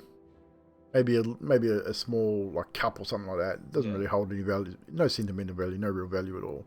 But it just shatters against the wall.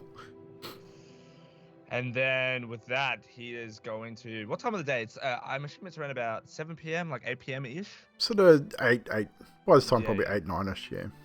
Would he know, or would I know, sorry, that it's inappropriate? You know what? He doesn't care. He's just going to march straight to the mayor's home. Or the mayor's home? And just smash on her door. You bang, bang, bang, bang, bang, bang on the door for a time. And then after a little while, Mia sort of opens the door. You see she's pulling a robe around her neck. It's late. What? Captain Moore's going to be huffing and puffing his beard like, that devil woman has charmed me for the last time. I swear I'm going to kill her. When I see her, I'm going to wring her neck until it's dry. I will. Do you know what she did? Do you know what she did to my mind? The mayor's looking confused. Like, What are you on about? Have you Well, been she- drinking? Nothing. I'm sober. See, smell. I mean, a glass of wine, a dinner. But no, she messed it with my mind. My mind. man. Who are you talking about? Hex. The thing. I don't even know if it's a woman. Is it a man? I don't know what the thing. Casper. The whatever she is. You say she what? She did something. I know she did something. I know she did something to my mind, and I'm just saying, with your permission, can I put her in the stocks? Please, Mayor. Well, normally would say yes, in an instant. But she did help save Dusk Yeah, Hollow. I know that. I'm not. And she I has know. offered to go with you to the ruins, hasn't she? Yes, but But she doesn't have to. Yeah, yep. That's why I'm coming for your permission. But she also did burn down the whole She tavern's singed. front door. She singed the tavern. Would have been far worse had those creatures gotten in. I'm sure. Okay, As much as I would like to, I mean, I would normally put her in the stocks. I mean, hell, I'd even probably let you decapitate her or something. I mean, Right. we Yes. we that don't would be really great. need that kind of riffraff in town, but she is helping. I mean, maybe she'll die in the ruins. Yeah. Great. Absolutely. You know what? Yes. Actually. Thank you, Mayor. I apologize for disrupting you on this night. But yes, you're right. Maybe she will die somehow. I mean, somehow. Anything can I happen. don't know. Yeah, anything can happen. Please don't come to my house this late again. No, yes, I apologize. I'm in the wrong. I'm sorry. My temper just got the best of me. You know what? I'm going. Thank you so much, Mayor. Enjoy your night. You look lovely, by the way. Not a day over age 35. Looking great. Yeah, right. Okay, and she just pulls the door closed. And you can hear her muttering to herself as she walks across the room. And then Captain Moore's just gonna kick a pebble like in the distance as he's like storming off.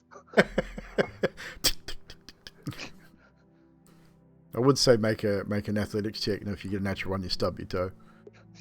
I can if you want. I'm gonna roll, do it anyway. roll athletics. Okay. Shit, I can't find. Here we go. 21. Yeah, no. That was a good shot. Yeah. Fires across the little village square. Probably And the then, first yeah, time. Probably the first time he's ever kicked something that accurately.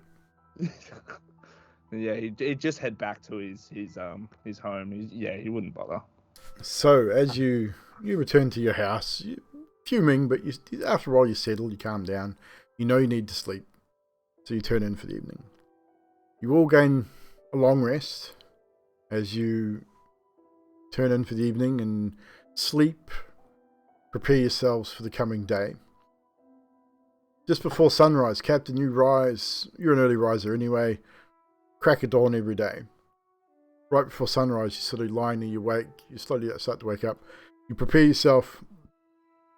You dress, you eat, and you head over to the boarding house to collect your companions ready for the day's journey. Probably stop and collect a few extra rations just in case. Check on the guards or that kind of thing. Yep, you do your normal morning routine.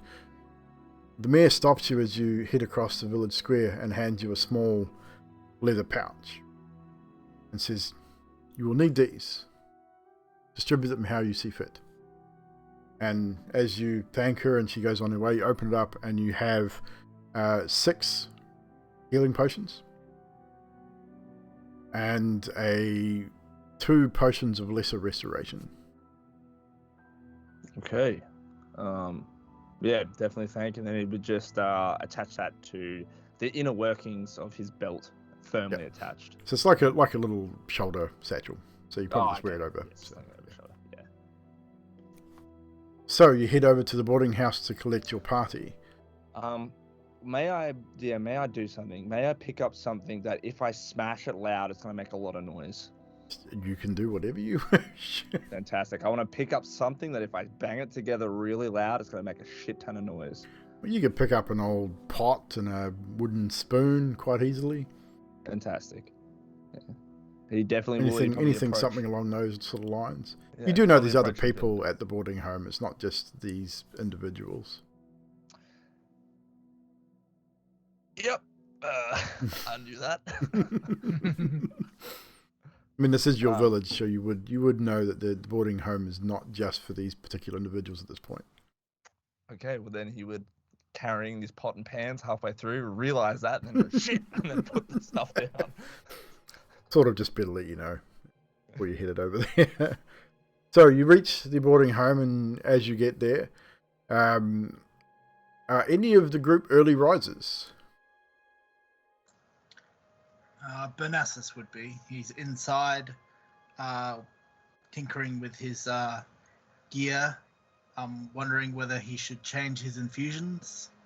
Teamwork. Think about teamwork. We don't know what we're coming up against.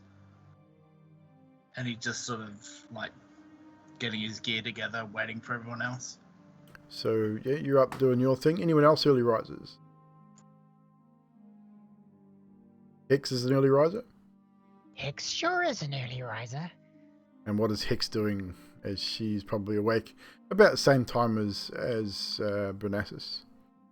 Hicks has transformed into a young man again and is pretending to collect pots and dishes and pans around the kitchen, but she's really just looking in and seeing who's doing what around the area, keeping an eye on. Roll a perception roll, please. 19. You would have spied, as doing your bits and pieces, you would have probably walked past Vanessa's room and heard him talking to himself and tinkering away. The rest seem to be sleeping still or on the verge of waking. A few of the other villagers, a couple are still in bed, another one or two are up early as well. Kitchen staff, that sort of, there's not really a kitchen per se, but like kitchen area in this boarding house. They're up doing their normally thing, preparing a very meagre sort of breakfast, nothing too flash, but enough to be serviceable for the day. You do see Captain Moore entering at this point. As he enters, I have a big stack of pots and pans in my hands, and I will bump into him and drop them all onto his feet. By accident, of course. Will I be making a deception check? Yes, you will. Captain Moore, I need you to make a perception check with advantage because you probably know just about everybody that lives in this village. 21. 16. This young lad, apart from obviously the obvious people that you know are not from this village, the party that have come in the night before, this lad does not look familiar to you. At all. You've never seen him before. Sorry, sir. Just dropped the pots and pans. My bad. I apologise so wholeheartedly. Really, I mean my apology. I do. Oh, I believe you. You know what? Just come here for a second. Come here real close. I got something for you. Just to, as a way, I see you working hard and you trying to make your way, and it's not easy. So here, come here. I come over. And then as soon as you do, Captain Moore's gonna with hopefully dexterous ease grab you in a headlock and draw his short sword and just point it straight towards you. You're gonna grab a child. Yeah. How old is this boy? 16. So teenage. Yeah. Okay, teenage boy. Yeah, So it'd be in his work. I would say we're probably looking at strength v strength again. Okay. Strength versus strength. In this form, Hicks wouldn't fight him. Okay, as so a you're boy gonna... should be sorry, sir. I really So probably no need to worry about the strength v strength if he's not going to oppose. But you managed to grab this chap, draw your short sword, level it with the child's chin, face, neck, whatever. This teenager. Do you know what being captain of a town means, young lad? No, I do believe you want to tell me. I will. That means that I know and I get to know every single person that is in this town. Please do remind me of what your name is. At that Lad. point, you would see the glass ball that Hicks carries drop you would probably wouldn't see it instantly. It would drop to the floor. It would roll up in front of you, and it'd just be looking up at you. And looking at the glass ball, you would just see just a head inside a glass ball, a head of a kitten. It's all corpse-like, mummified almost. The eyes are still in its head, stuck in place, and it looks up at you. And in your mind, as Hex projects telepathically, she would say, "Let the boy go. Come and see us like you're supposed to be." With that, he's gonna draw the short sword even closer, still keeping his iron grip, and go, "Get out of my head." Let the boy go or I'll make your head explode. Would Bernassus have heard the pots and pans and Oh stuff? yeah, everyone would have heard that. Those who are asleep would probably be waking at that point. He would have come out sort of talking to himself. He's like, am I late? Captain Moore, what are you doing with that small child? This is not a child. I know what it looks like, but this is Hex. Oh my God, I'm working with criminals. No, I'm the law. Look at that. It's fuzzy. It's the thing. Fuzzy would roll off towards Hex's room. You know what? All right, fine. But this is Hex. Transform right now back to whatever you were. I'm grateful for your help. I am. I really am. It's charmed me. You're in my head, and I don't like it. And you're in my head again, and I don't like it. The Don't boy get in starts my- crying. I found it great. You really believe this right now? What's going on? You believe this child? This not Make a child, you deception believe- check with advantage. X. I'm glad you said advantage. Well, I mean, 22. no one else knows that. I mean, everyone saw Hex change, but no one saw Hex change into this boy. So this is just what the captain believes. 22. 22 for everyone else. It's The pretty captain obviously not. it's pretty convincing cry. Like I mean, he's not a boy; he's a teenager, so he's a young man. Generally looks upset. It's still on it.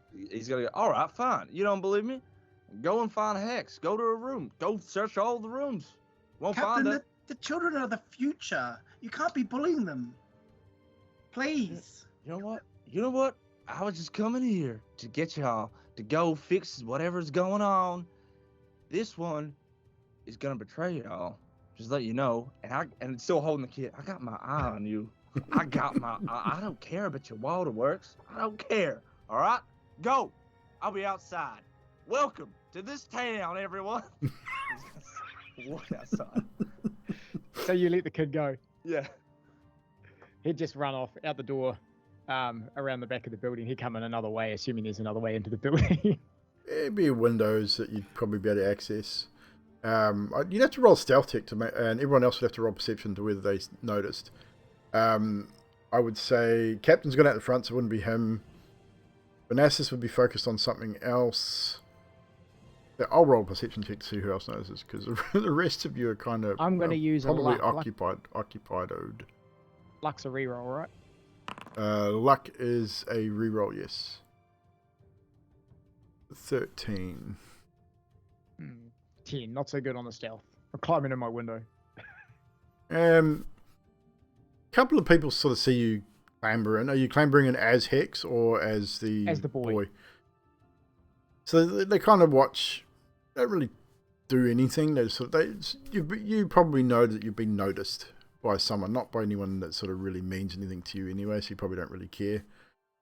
Another luck for Hex. So at this point, Elba, Steve, and Moriel, you guys have started to rise. Thanks, Trashy. Acquire your gear for the day. You've donned your armor, and knowing that the captain's probably waiting. You grab a bite to eat from the kitchen. There's probably jerky and all sorts of stuff there, which is readily available for all of you. Some water, and head out the front, where you'll find Captain Moore probably pacing backwards and forwards, muttering to himself. Very much so. Hex, you would follow up soon after, I would imagine. Steve, Yeah. flagon of alcohol from the Oh, that's right. Steve Russell. was. Yeah, Steve probably staggers across the village square. Yes. It is looking worse for wear. had a Roll a long- Constitution save for me, Steve. Since you've had a long night. See how bad this night, or how long this. Not too bad. You definitely got a bit of a headache. Feeling a little sort of bleary-eyed, a little seedy, but you're okay. You had a pretty good evening. You enjoyed yourself. Probably one of the better establishments you've visited for a while. So yeah, so you'll meet at the front. Hex, you would probably follow up maybe at 10 or 15 minutes, depending on what you were doing. Yeah, I'd wait till later, and I'd come out, putting my clothes on like I hadn't been dressed or something, like my Yeah. shoulder pads and my Yeah. buckle.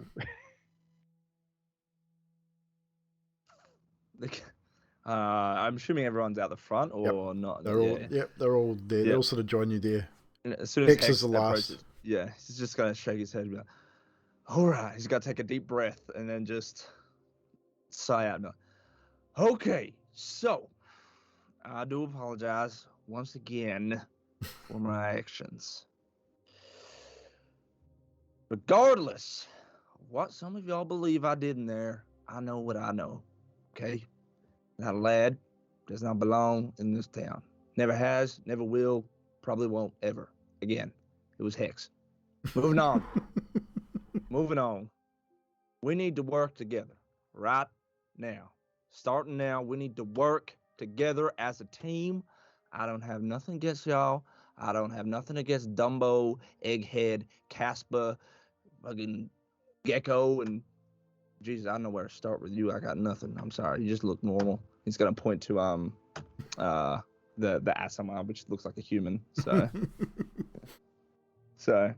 But I'm a little rough around the edges. I get it. Y'all don't like me. I don't like some of y'all. One of y'all. Not gonna point any fingers. But I thank you for helping me the other day. I truly believe you can help me. You can help this town. You've been paid a lot of money, right? So, starting now, we work together. No more tricks, right? From any of y'all. No more tricks. No more working in the head. Don't do it, right? No more hugs. You, Dumbo, Twinkle Toes, whatever your name is, don't drink on the job, okay? Just don't do it. Don't do it. And Steve will burp really loudly, and with the echo of his trunk, it'll be almost deafening. With that massive toot in there as well. Sorry, what'd you say? Does anyone have any thoughts on the matter? I'm really trying. Please, Lord, help me. I'm trying to get along. I'm used to directing people and telling them what to, and I don't know right now, but we need to. Is everyone ready to go? Because I'm ready to go. Let's go to the ruins. I'm leading. Y'all follow. You get it? 2 rules so far. Y'all following me? Nod yes or nod for no. Either way. You got a nod? No, I'm looking. Yep, fantastic. Rule number 1, we work together. Rule number 2, don't betray each other, right? Just follow those. Simple. When the job's done, you get paid. You get to go home. You get to protect the town. You get known as heroes. Is that clear? L'Oreal leans over to Hex and says, I don't really deal with rules too well. You and me both. Maybe, Captain. Yes, Hex. What can I do for you? You want to save this town called Duck Hollow, right? Dusk. Yes, I do. Oh, Dusk Hollow. That's even better. Who wants to live in a town called Duck Hollow anyway? Nonetheless, you want us to save this town. You need us. That is clear. Yes. Well, my friend Moriel here and we think, yes, rules, yay, fine. Take us to where we need to go to save your town. It shall be done. End of story.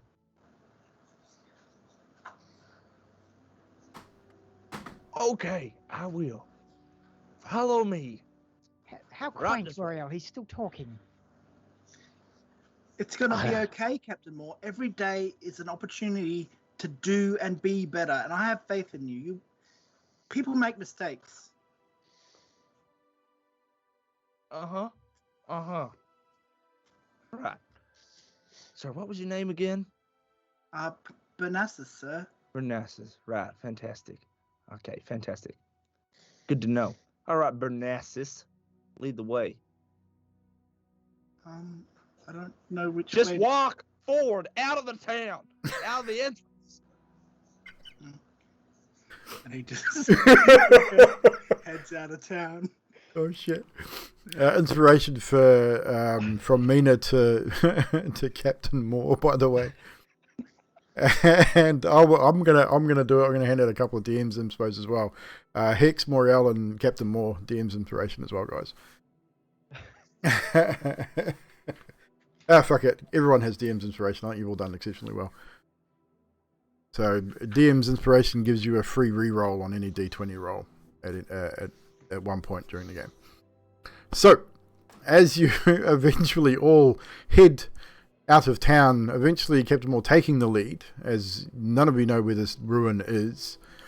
Much mutterings and carryings on from the captain as he leads you out just south of the town, down a small road that looks like it's reasonably well travelled, then turns off further towards the south. A less travelled walkway, overgrown in parts, maybe an hour, probably not even that, 45 minutes or so from the town. And you come across what, sort of standing back as you reach it, looks like it may have been an old castle or maybe a manor home. You're not entirely sure. The above ground part of this house or castle is virtually gone. You can see a few remnants of flagstones and what would have been walls, maybe an old fireplace, overgrown and reclaimed by nature. As you keep walking and start searching around, I need everyone to make an investigation roll, please.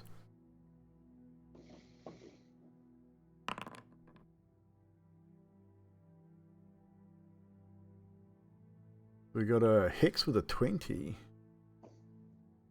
Alba with a 6. Morel 18. Vanessa with a 12. Steve with a 7. Captain Moore with a 9. So Captain Moore, you don't find it first, which is probably kind of a little bit distressing to you, but Hex and Moriel, you are the first to spot it.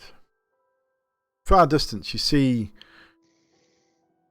small outcropping of stones, and as you sort of get a little closer, you can see it looks like it dips underground. It dips into shadow. There's something, maybe old stairs or something in that direction. Do you see what I see? Hicks talks back to Moriel within his mind. I do see it. Shall we keep it to ourselves? Is this a message? Like, this is the message? It's a telepathic. So you can voice. telepath back to me for 5 minutes now that I've activated it. Yeah. She will tell you that in your head too. Let's have a bit of fun. Agreed. We'll lead them headlong into it.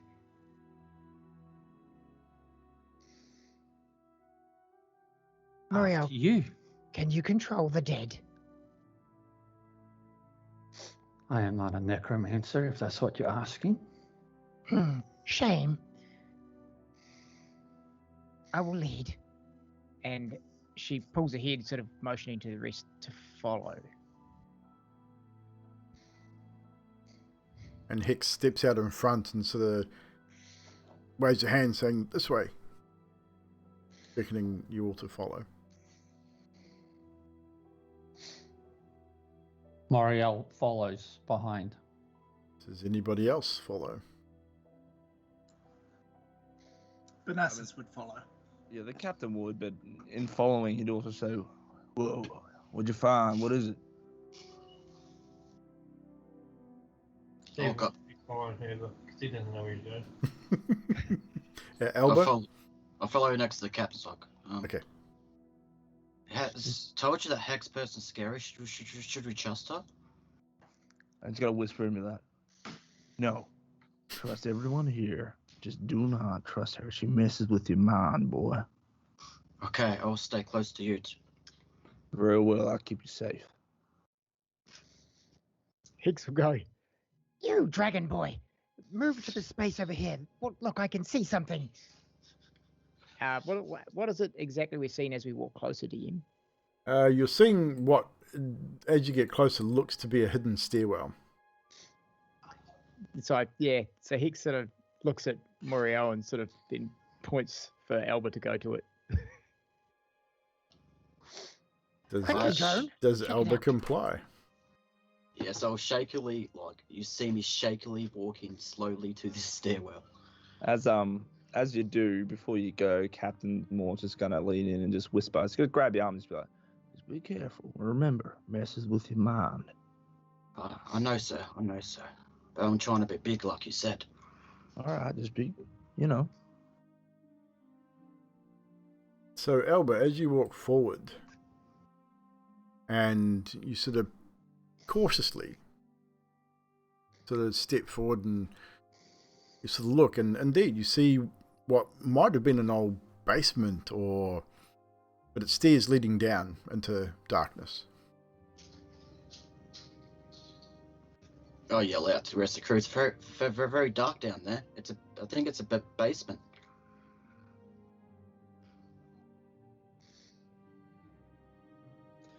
Alright, well, is anyone seeing the dark in here? I mean, I got a torch. And then Moriel will cast light on JJ's shield. On Elba's shield? Yeah. Oh. I shockingly look down. I'm like, As what is happening? Your shield just emanates a brilliant white light for about 20 feet, illuminating the stairs below you. Now what you see at the bottom of the stairs, just out of the light's reach, just ever so slightly, you see a door. Looks like a large stone door. Doesn't look like it's been opened in some time. There's a few vines and bits and pieces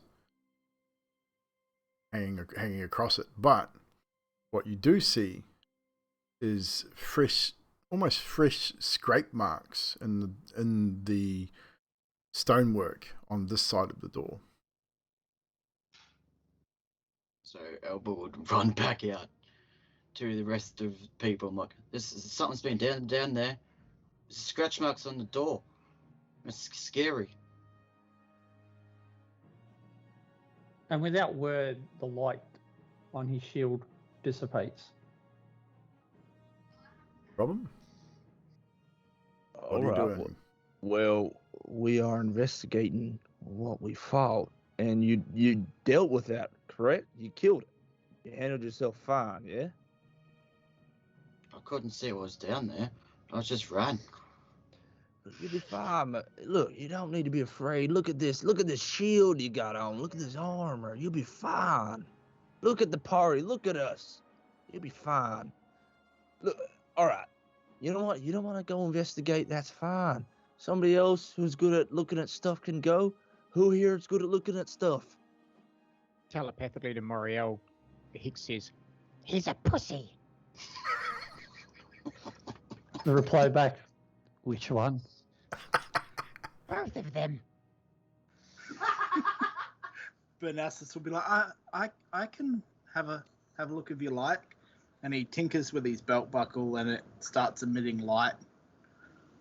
For 5 feet, and he'll sort of glide up a little and sort of fly down the set of stairs. So as you descend down to the base of the stairs to get a reasonable look at what's down there, you do indeed see a large stone door at the end of this short corridor. It's about 10 or 12 feet wide.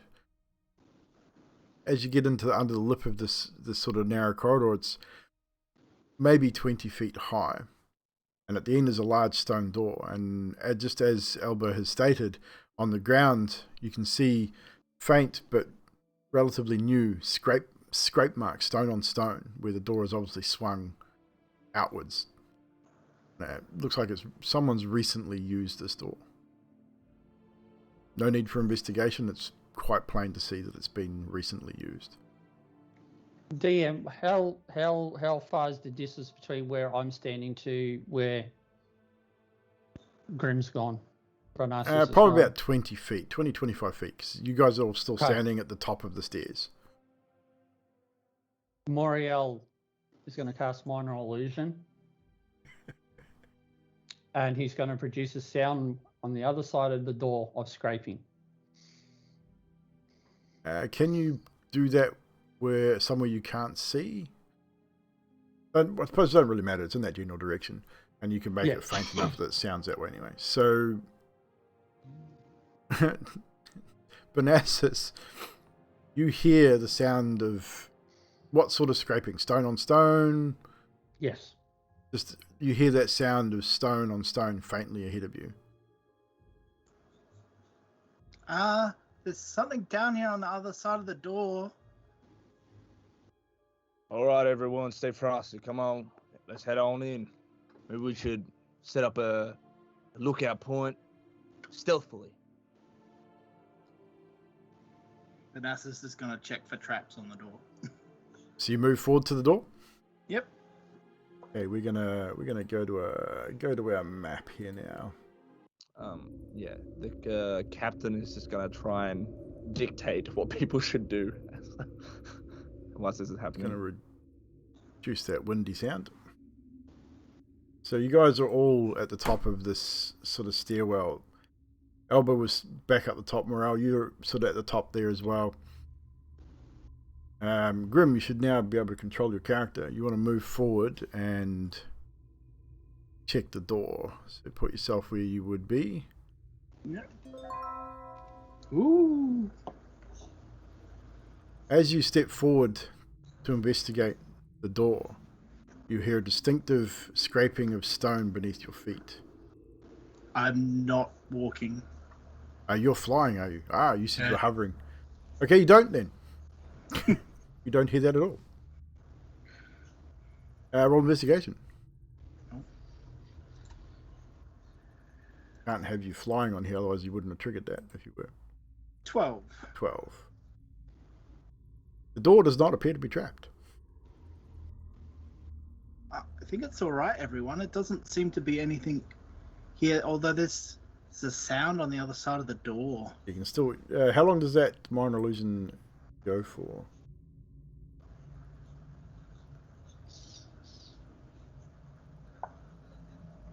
Goes for a round. Okay, so it probably would have stopped by the time you got to the investigating part, but you still believe there's something there.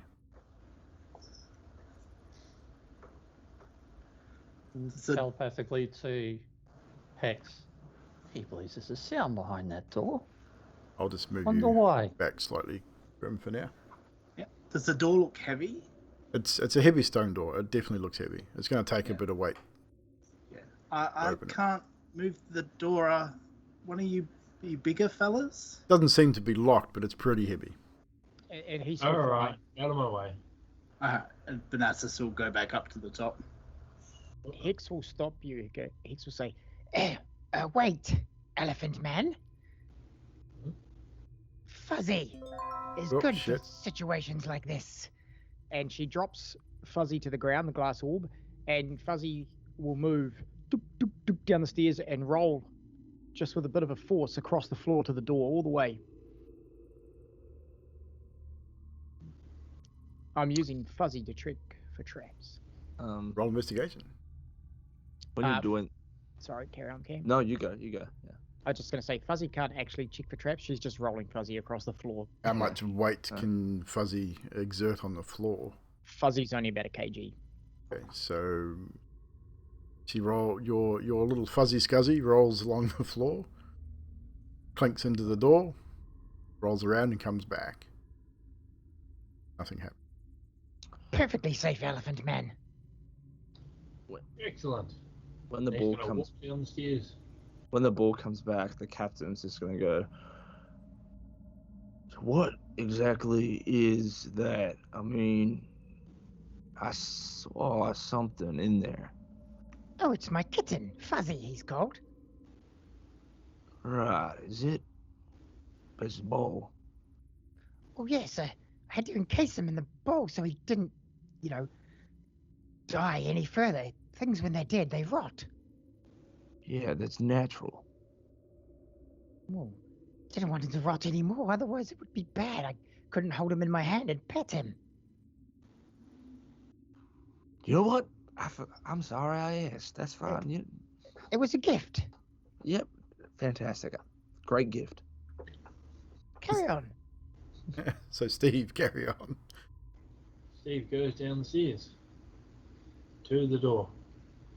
I'm assuming he's going to hit something. He will. And Steve, as he's rather large, will trigger the trap. So there was a trap there, but unfortunately, Scuzzy Fuzzy was not heavy enough to trigger it. Steve certainly is. Yup. Distinctive Fuzzy sound. for copyright. Yeah. The sound of scraping stone, loud clicking sound, and then a hiss as from above you a noxious gas descends down in and around you. I need you to make a Constitution save, please, Steve. 17. 17. You will take half of this, sir. As you are successfully saved, you'll take 12 points of poison damage as the gas enters your lungs through your large snout. You take a deep breath in unwittingly, but start to cough and splutter, but you'll take half of that damage. Sorry, so it'll be 6. Okay. Cloud hangs there for a moment, but then slowly dissipates. Don't come down here. I just farted or something. Something stinks. Okay, door. You should be able to click on the door and open it. Not when the game's paused, I guess. When I unpause it, you will be able to click on the door and open it. He clicks on the door and he So- fit through the door? It's a big door, like Okay, but sweet. just don't move yourselves around too much. Sort of go into each room, and we'll describe each room as we go. So Okay, I've got the door open. Come on down. I'm going into the next room. Captain Moore would just light up a torch if he's got one. I don't know if he does. yeah, but you would all have torches. I mean, you would specifically. You're human. I'll light one on you, so you should be able to see. Be fine. Anyone else lighting torches or casting a light spell at this point? I've got dark vision. Benassus has still got his light on his belt buckle. I think So- I've still got you lit up. 5 believe. foot, yeah. Yeah, I can see pretty good. Let me know if you can't see anything, and I'll add a light to your tokens. So put yourselves where you're going to be. If you're going to following in, Hex would see Benassus flying across. Still flying, Benassus? Just hovering, yeah. And she would go to Muriel. He has the right idea. No more telepathy would have run out by now. She's saying it out loud. And she will then say, with Fuzzy back in her hands, say, Fuzzy, swish! And she casts Levitate on herself. And she will float just off the floor, 5 feet, and move through the door. how long does that last? 10 minutes. Cool.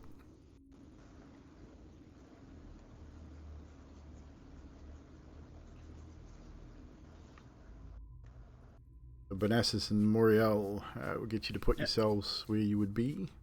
Yeah, Benassus was deliberately waiting for the other two to go through. Yep. And I will stay at the door.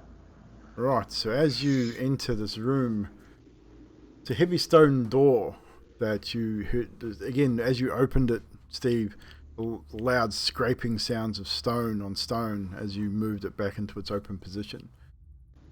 In this room, you see several large statues, some of them broken, and been here. There's dust and stuff on the ground, but funnily enough, you enter this room with lit torches.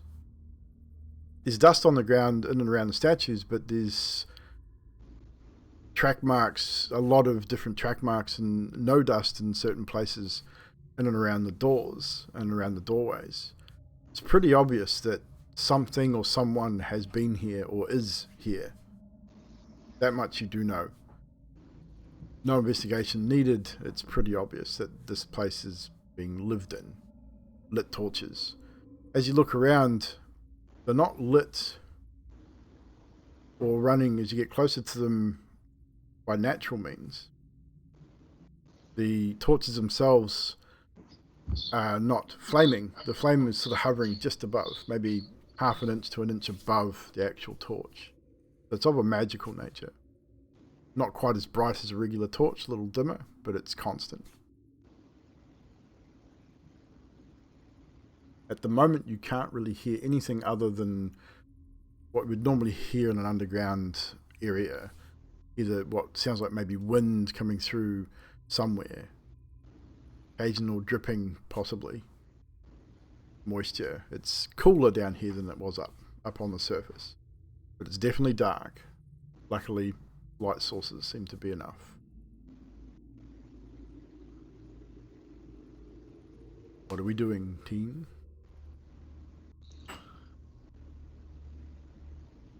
Oriel will ask the captain. So these are ruins. What was originally here? I have no idea, to be honest. This is before my time, and the records of such things have been lost. But maybe these statues might represent something. Moriel will then go to one of these statues. That one down there. And just have a look. See if he recognises anything. Yeah, roll a history check for me. History or intelligence, you choose. 12. With a 12, as you look over the workings of the statue, the face, the way the statue is sort of made, and it's a humanoid statue. Looks very elven to you. Possibly, as looking around other statues, potentially maybe a little dwarvish as well, but definitely elven. Nothing religious about them? Hard to tell. They are very, very old. At the base of here, is there any markings, nameplates, anything of that nature? What markings you can make out are long eroded. Maybe Elvish in nature. Does anyone speak Elvish? Do I speak Elvish? No, you wouldn't. You're a human. Does anyone in the group speak Elvish at all? No? Nope. So yeah, it looks maybe elven in nature, but what you can make out, you're unable to read. Okay. Find anything? Can I investigate the way that they're made? They're obviously stone. They'll be made out of, looks like maybe marble or some form of sandstone, possibly. Sweet. They were well made in their day. They're very old.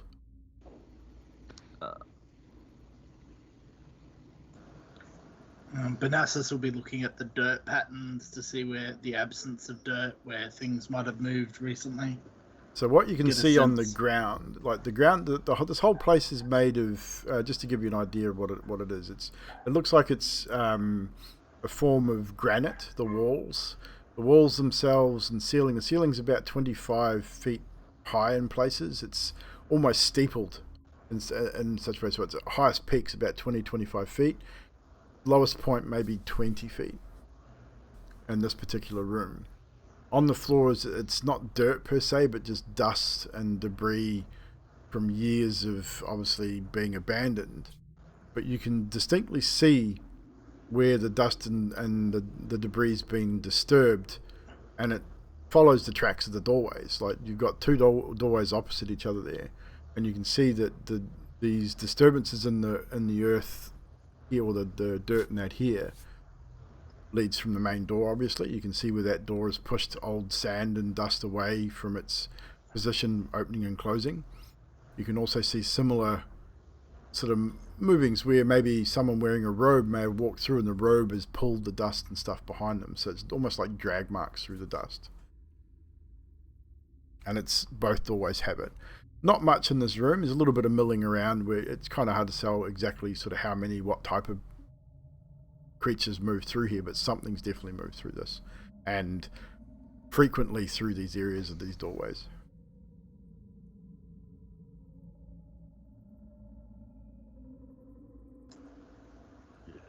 Anyone seen these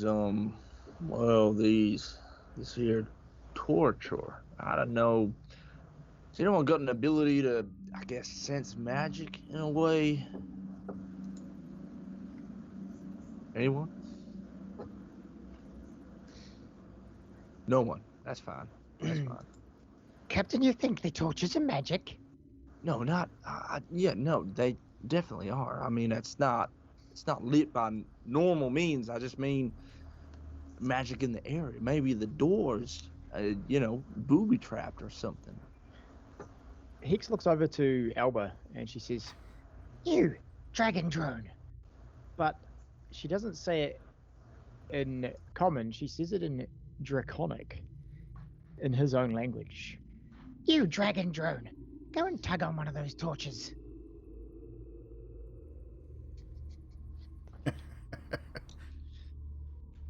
What does Alba do? I'm not using any magic. I'm just asking.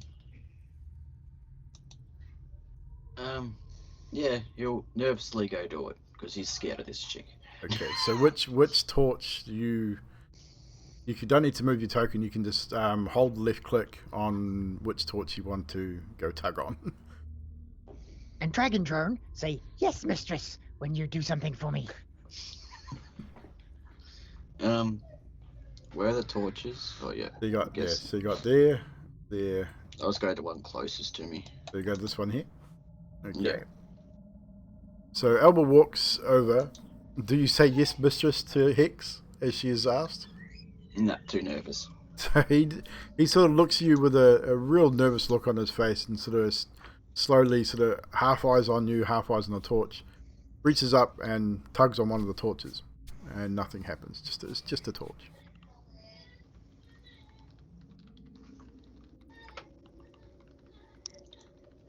Nothing happened. It's because you didn't say yes, mistress. He's still silent. Fuzzy, he shall be punished. Try another one, drone. Twist it sideways. Does Alba comply? All in draconic, so I don't know if the rest of them know what we're saying. Does anyone else speak Draconic? Nope. So no. Nope. All you hear is the probably a really gruff language that's think of Skyrim with the Dova, very very pronounced consonants and elongated vowels and things like that. Fools, low, da. I say yes, mistress, and Hey. go over to the one over here. I cannot do this thing. So just click and hold your left click on the map. So if you long hold, it's that one there. Yep. Yep, cool. So again, Elba responds this time with yes, mistress, in Draconic, so no one else can hear this except for you, Hex. And twists, pulls, all manner of different movements on this torch, and still nothing happens.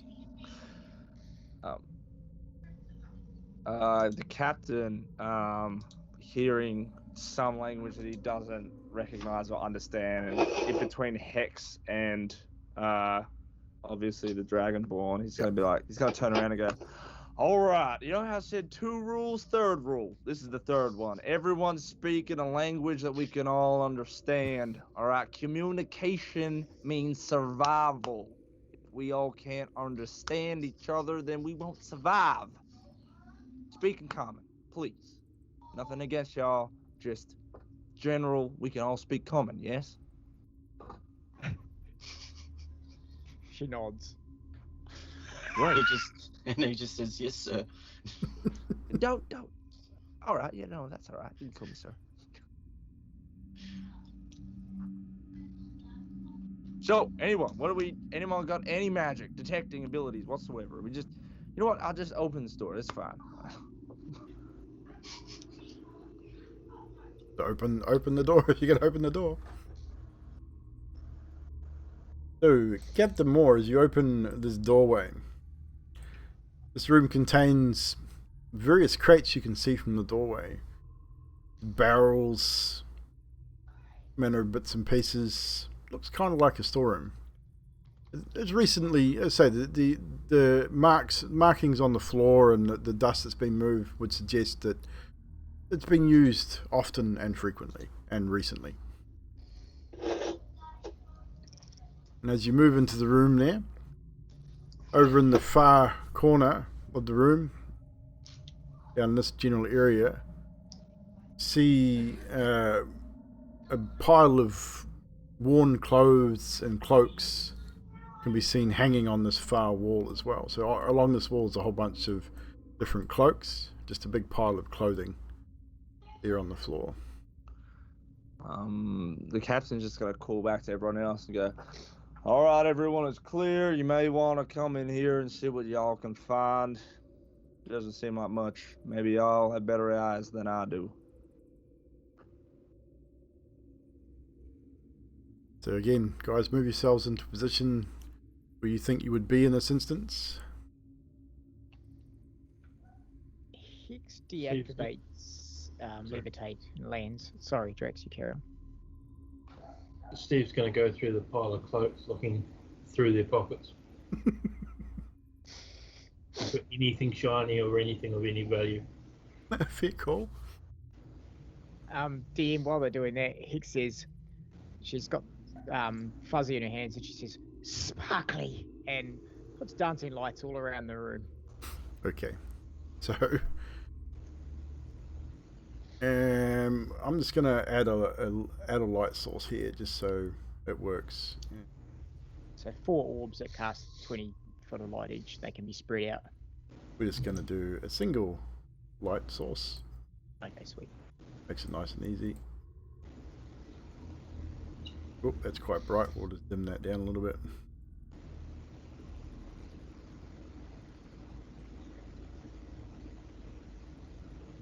So you guys should all be able to see that, I hope. Does that light up the room for everyone? Oh, Yeah, it looks the same for me, but it's all good. It's same for me, so. Yeah, same for I know me. what happened. Yeah, I know what happened. I got a It's my fault. torch. Yeah. I know what happened. It was my fault. I didn't click save. Update light source. There we go. There we go.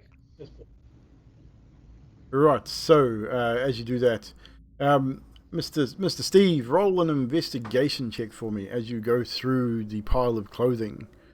And Captain Moore, I need you to roll a perception check as well for me, please. While that's happening, I'm going to have a look through the stuff in front of me, that box-looking thing in front Great. of me. So well. anyone who's looking through stuff or around, just roll investigation for me. Captain Moore, you don't see dick.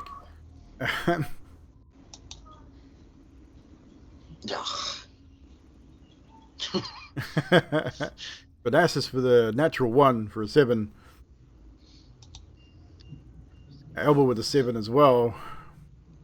I don't know how this captain became captain. Neither do I with those kind of rolls. So with an 11, Hex with a 13. So Hex, you're just looking through crates and stuff as well? Or Yeah, not what are you touching specifically anything, looking? just looking around. Just looking, the okay. crates, looking through the crates, but not touching. Not touching anything. Moriel, are you investigating anything, or are you just hanging out watching these guys? He's just watching and waiting. Okay. So, Steve, you go through the pile of clothes and searching through pockets and through the clothing. It's just old clothes. Common clothes, a few hats, shirts, pairs of pants, a dress or two. Nothing overly interesting, nothing too expensive. It's all very common. The cloaks up on the wall, they look very nice. But again, just cloaks. They look a lot nicer than the clothing on the floor. The rest of you that are investigating, who else got a decent roll? I think it was Hex. The cloaks on the wall sort of catch your eye as well, Hex. Finely made cloaks. They're a bit more stand out than the pile of dirty old clothes on the ground. But as far as everything else, it's just basic storage. Food, a bit of food here, in the crates, maybe some jerky, tools, sacks of grain. Real basic storage stuff. Are the cloaks all similar, same colour, same design? Most of them are. There's one that's slightly different colour than the others. They're all a dark blue. There's one that stands out has a sort of a lighter coloured blue with a red trim on it. Minions, maybe all of you should wear one of these to mark that we are on the same team.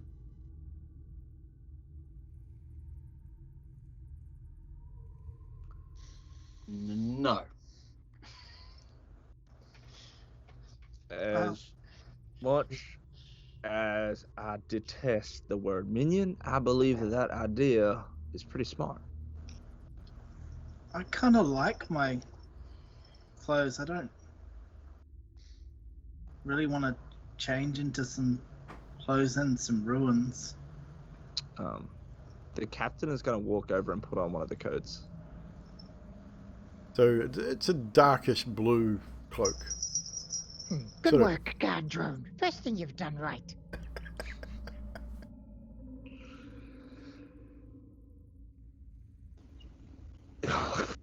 Moriel does the same. Moriel retrieves a cloak as well. Same colour, Moriel. the dark brown, dark blue. Sorry. Moriel, you should be a general. How would you like to be a general in my army?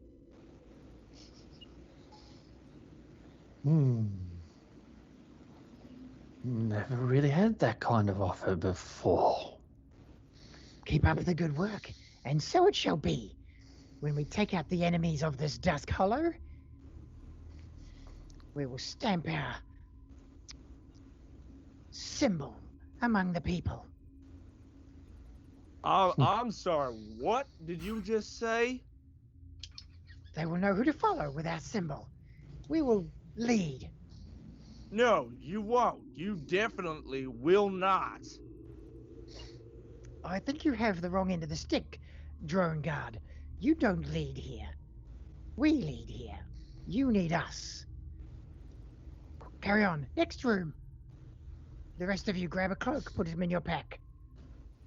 And no thanks, blue's not really my colour.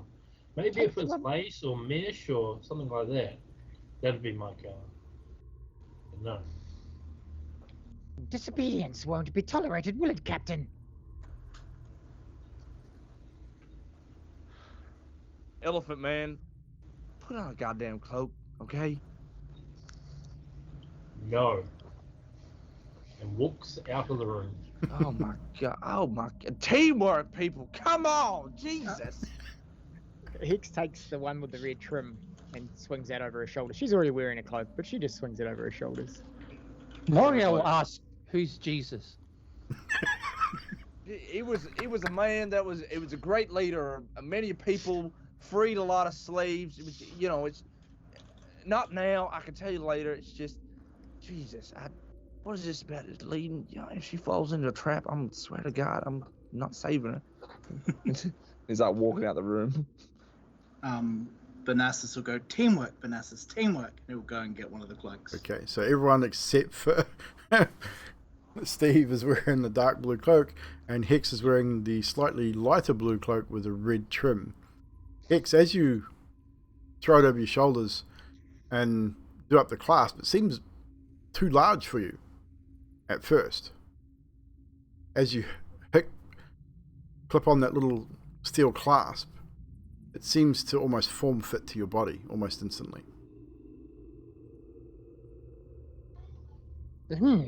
Interesting. Maybe it changes colour. Black and red. Doesn't appear to be changing colour. Worth a try. Telepathically to Moriel, she says, "We must keep an eye on the elephant. He's disobedient. The captain is starting to come around." That must be your impeccable charm. We now have telepathic vocal again for 5 minutes. Okay, cool. So again, move yourselves where you think you will be in this instant before we head to the next area.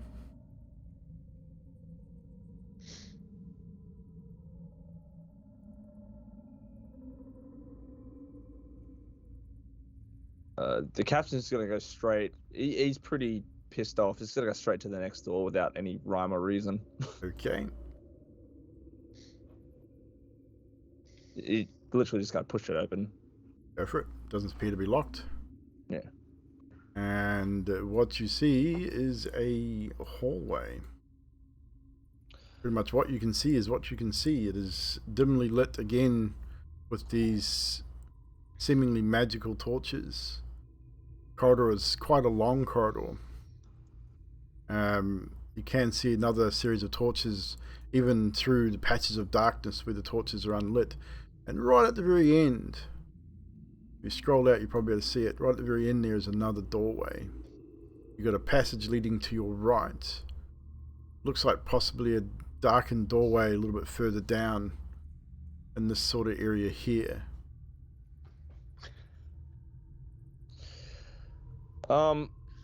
The captain's gonna turn back to everyone and just try and signal that, you know, we should be quiet. And then he's going to hopefully move quietly into this room because he can't see down the right stealth side. for me, Yeah. please. All those that heed the captain's warning, roll stealth as well.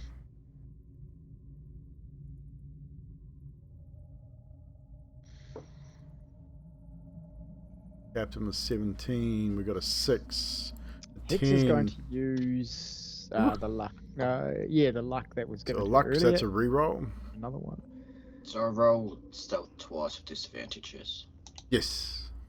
You can. I think on your D&D Beyond sheet you can right click on your stat and it'll give you the option to roll at disadvantage or advantage. No, thank you. 23. So 12 for Alba, 23. So the lowest was Moriel. Pretty good average. Won't get you guys to go too far at the moment. We'll just get you to get into the hallway itself. Put yourself into an area in the hallway where you think you might be at this point. I'm not trying to stealth. I don't think you could be quiet if you tried. Every time Steve walks, it's like thump, thump, thump. It's just he's 400 odd pounds. He's clearly large. It's going to be hard for him to walk quietly. After being told by two people what to do, he's going to be intentionally loud. In that case, it'll be twice as loud as that. Thump, thump, thump, thump. Yeah, hearing that, Captain's gonna turn to the Elephant Man. He's gonna go and whisper, but intently, if we end up dying here because of you, boy, I swear to God, I'm gonna haunt you for the rest of your goddamn life. Be quiet. You were getting paid a lot of money. If you don't want to get paid, then leave. So now that you have, do you respond, Steve? Steve doesn't respond. So as you He is going to push him. you get a bit of a shove from Steve. I'd like to say Hicks looks at Steve and says, "Now, let's all be friends." And she's going to try and charm Steve. What's the check? I need to roll. Wisdom 15. Wisdom save 15 is a DC. Nope. That's a failure. He is now charmed by Hicks for an hour. Now put on this cloak and do what the captain says. You kind of got to do He it. puts on a cloak. And you, dragon boy, do the same. Put a cloak on. I did before. I forgot to tell you what he did. Yeah, he did. Yeah. Did he grab an extra cloak for Steve to put on? I think would Hicks grab did. it. Okay, sweet as. I would say she'd go back if she had to. The captain just to let you know, Hex, he's gonna look at you, very confused look on his face of what you've just done for him, but he's gonna give you a nod and not say much, but as like a nod as a sign of respect. That's teamwork, right, Captain? Yes, you're right. Yes. Either way, you will be scout drone. Oh, fuck. So as you sort of move into this hallway, you're not being overly quiet. You can see now there's a doorway here, and one right at the end of the corridor down here also. Down to your right as you peer down, you can see another torchlight, and there's another doorway here, and another possible doorway about there on the map as well, further down. You also hear for the first time other noises that aren't natural. Sound of bones creaking, bones scraping on stone. Not sure where from. It seems to almost echo through the place. You can hear now as you sort of strain listening, just odd sounds. Again, not natural. You can hear the murmur of voices somewhat as well. Again, hard to pinpoint exactly where it's coming from. Can't really hear what's being said. Just a muffled voice. And that's where we'll end tonight's session, guys. We'll pick up next week right there. Hey, Nutty. Hi. Nutty's got to go to work. See you later. No. So, chat, thank you very much. We're going to jump back to title page here. Players, thank you very much for joining us for our mini adventure. Firstly, we're just going to do a quick thank you. JJ, thank you for joining us. Appreciate it, my friend. You did very, very well. You had nothing to worry about at all. I think you've done exceptionally well so far. I think your character is kind of cool. Like the large, shy, silent type. I'm expecting Elba's going to punch someone real soon, so that'll be kind of cool. Obviously, Steve, I did expect anything less from Steve. So Drax, well done once again. Hex, what can I say? The antagonist of the group. This is going to be interesting to see how that plays out in the future. But again, Cam, thanks for jumping in. Kind of short notice for the camera. Initially, this was going to be just a bit part for the start of the show, and then I thought, bugger it, the captain's going to join the group and take them into the ruins. So Roasted will be with us for the entirety of the mini adventure with the group. Hunter, thank you for dropping by. Thank you for the follow, dude. I did see that in the chat before. Thank you so much for the follow. We had Travis for the follow as well. We had Yanti with the host/raid. You guys are awesome. Thanks for stopping by and hanging out with us. So Hunter, I'm glad you enjoyed it. This is just a mini adventure. We've probably got maybe three more sessions for this one, and then we'll be continuing with season 2 of our Vampire the Masquerade Chronicle, which is season 1 is available on my YouTube. !YT in the chat if you want to go check that out in the meantime. Wednesday we also do Curse of Strahd as well, which is 50 episodes in. We're doing very well with that. So what we're going to do is we're going to do what we do with all our D&Ds. We're going to go around our players and get a moment from tonight that stood out to them. 1 or 2 moments. Chat, I want you to do the same. If there's something that happened tonight, roleplay or otherwise, that stood out for you, chuck it in the chat. We'll read it out. But first, we'll go around some of our players. So we're going to start with Mr. Roasted Chicken. Cool, awesome. I just want to say thank you for allowing me to continue being a part of this, because I thoroughly enjoyed what everyone brought to the table, especially the DM and the players as a whole. Like, this is so much fun.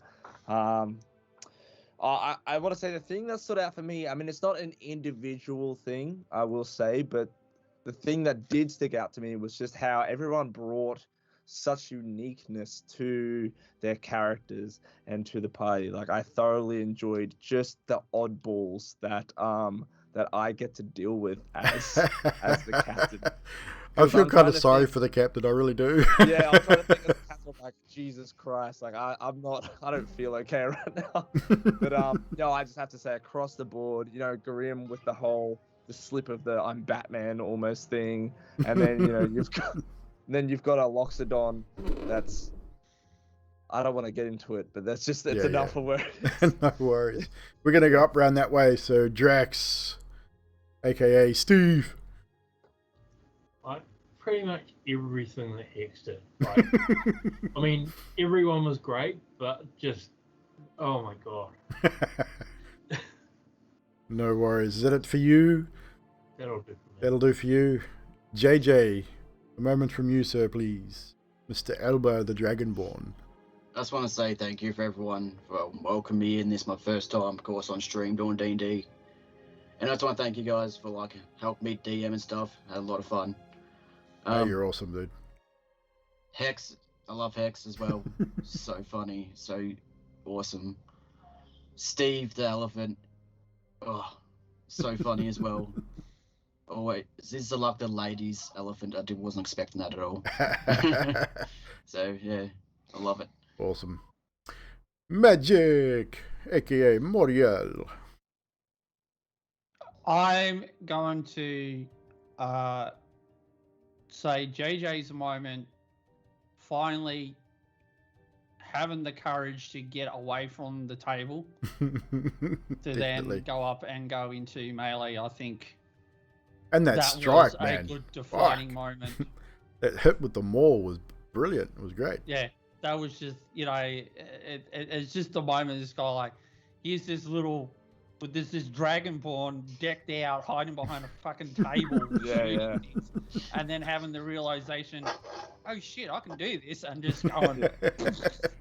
Yes, Yeah, agreed, 100%. Mr. Grim, Bernassus the Arakokra. Yeah, the RP was just amazing. Like, every character's very unique and already sort of fleshed out in a way. It's good, but my moment was Magic with the death of those 2 last zombies and the description of it, those hands coming up and just dragging them in. It was just amazing. That was Really cool. good. Definitely gave me something really easy to work with, so it was good. Baz, aka Hexakara.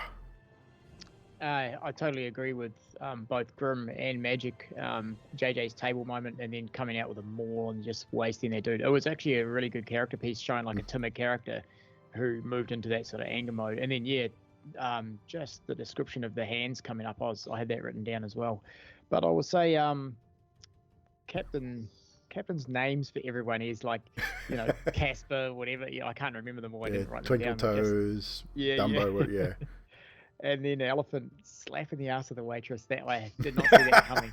Drax's characters are out the gate. Oh, 100%. I did not see that coming at all. I thought, here we go, what's this? And so I thought, I actually looked at the picture you've got up on the screen at the minute. I thought, ooh, okay, I don't know what's going to happen here. But everyone's so different to what I thought they were going to be. Oh, definitely. Moriel, Hex and Moriel, man, that's going to be interesting. I didn't expect that, so I'm looking forward to seeing how that plays out myself, considering what I know about this little adventure. So this is going to be interesting. So we've got a few in the chat here. Baz casting Shockhand with Buzz die. The interaction between Hex and Magic from Mina. for Hex and Moriel, sorry, from Mina, and the Mistress moment. Yes, Mistress, and Drax, who's Jesus?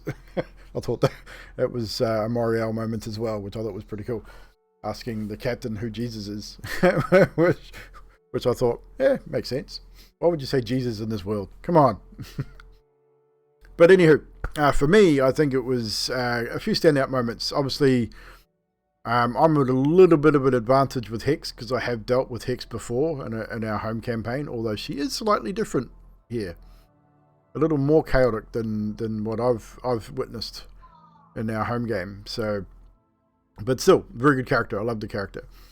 And just the interactions with Hex with Moriel as well, definitely a standout moment. Well done to Magic with that. Death Domain Cleric, gotta love it. And obviously, I commend everyone for their roleplay. JJ, first time coming in on camera. I think you did exceptionally well. Obviously, nerves and things are going to be there for everyone, especially if you've done it. This is the first time you're doing it. But I think you did exceptionally well, my friend, and I'm glad you enjoyed yourself. And hopefully you'll enjoy the next few sessions, and maybe we'll get you in on another one at some point. Definitely be planning more of these little adventures along the way. Steve, gotta love Steve. The pouting angry elephant stomping his way down a hallway because he's upset. Stomping the dildo knives, yeah. But just again, Drax, the description of some of the things you do, even though 90% of it's just for flavour, it is still funny as hell. Down on your knees, slipping your trunk between the legs of the zombie ogre, trying to stab it in the back. I mean, come on. But it kind of it elicits an imagination, an imaginary response, and it's cool. It works really well. And of course, again, thank you to everybody: Magic, Grim, Baz, Drax, JJ, and Mr. Roasted Chicken for joining us and agreeing to play in this little mini adventure while we have a break from our VTM campaign. So, next Sunday night, same time, we'll be back again, and we'll be picking up where we left off with the group of adventurers in the ruins of Delgareth, exploring the catacombs, trying to figure out what is going on here and what is attacking the town. And we'll see how Hex fares in the coming episodes. And Hex's cat as well, definitely. The cat in the ball. Creepy as all hell, but still a very interesting moment. So thank you very, very much to the chat, the mods, for jumping on those hate bots in the chat. Thank you very much. I did see Yanti, I believe, grabbed another one of the Hoss freaking bots. So cheers for jumping on those when you can, chat. I have sort of started the Twitch bot a little bit, the Twitch chat bot. I've made some adjustments to it, so there'll be some things you may say that it may catch and will need to be allowed by a mod, but generally we should be pretty good.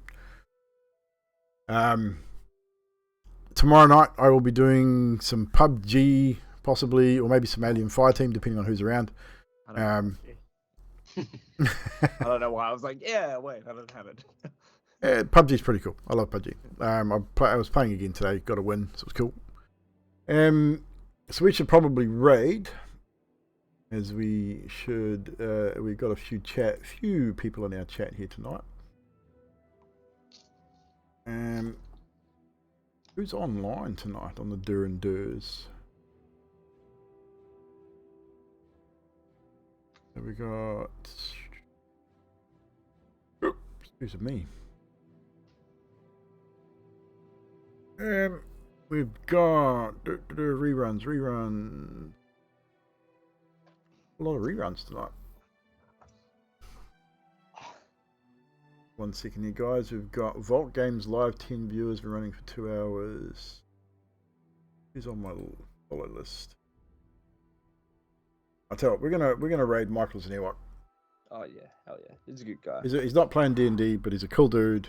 He's playing Dark Souls. Yeah, he's playing. No, he's not. He's playing something else tonight. Operation Tango. He's only got 4 viewers, so we're gonna raid him. He's a decent fellow, though. He's a cool dude. Yeah. He supports us when he can, so we're gonna chuck the raid over to Aussie with Tesh. Awesome. Oh, with Pesh. Pesh. I know who you're talking about. He's with Tales of Pesh, which is even better. Oh, they're doing that thing again. That Operation Tango is quite funny and quite interesting to watch. So we're going to raid those guys tonight, guys. I said tomorrow night, PUBG. Back here Wednesday for Curse of Strahd. Friday, Stormlord's Wrath over on Yanti1's channel. And then back here for more Dusk Hollow on Sunday. So take care, guys. Thank you very much. And we will see you next time.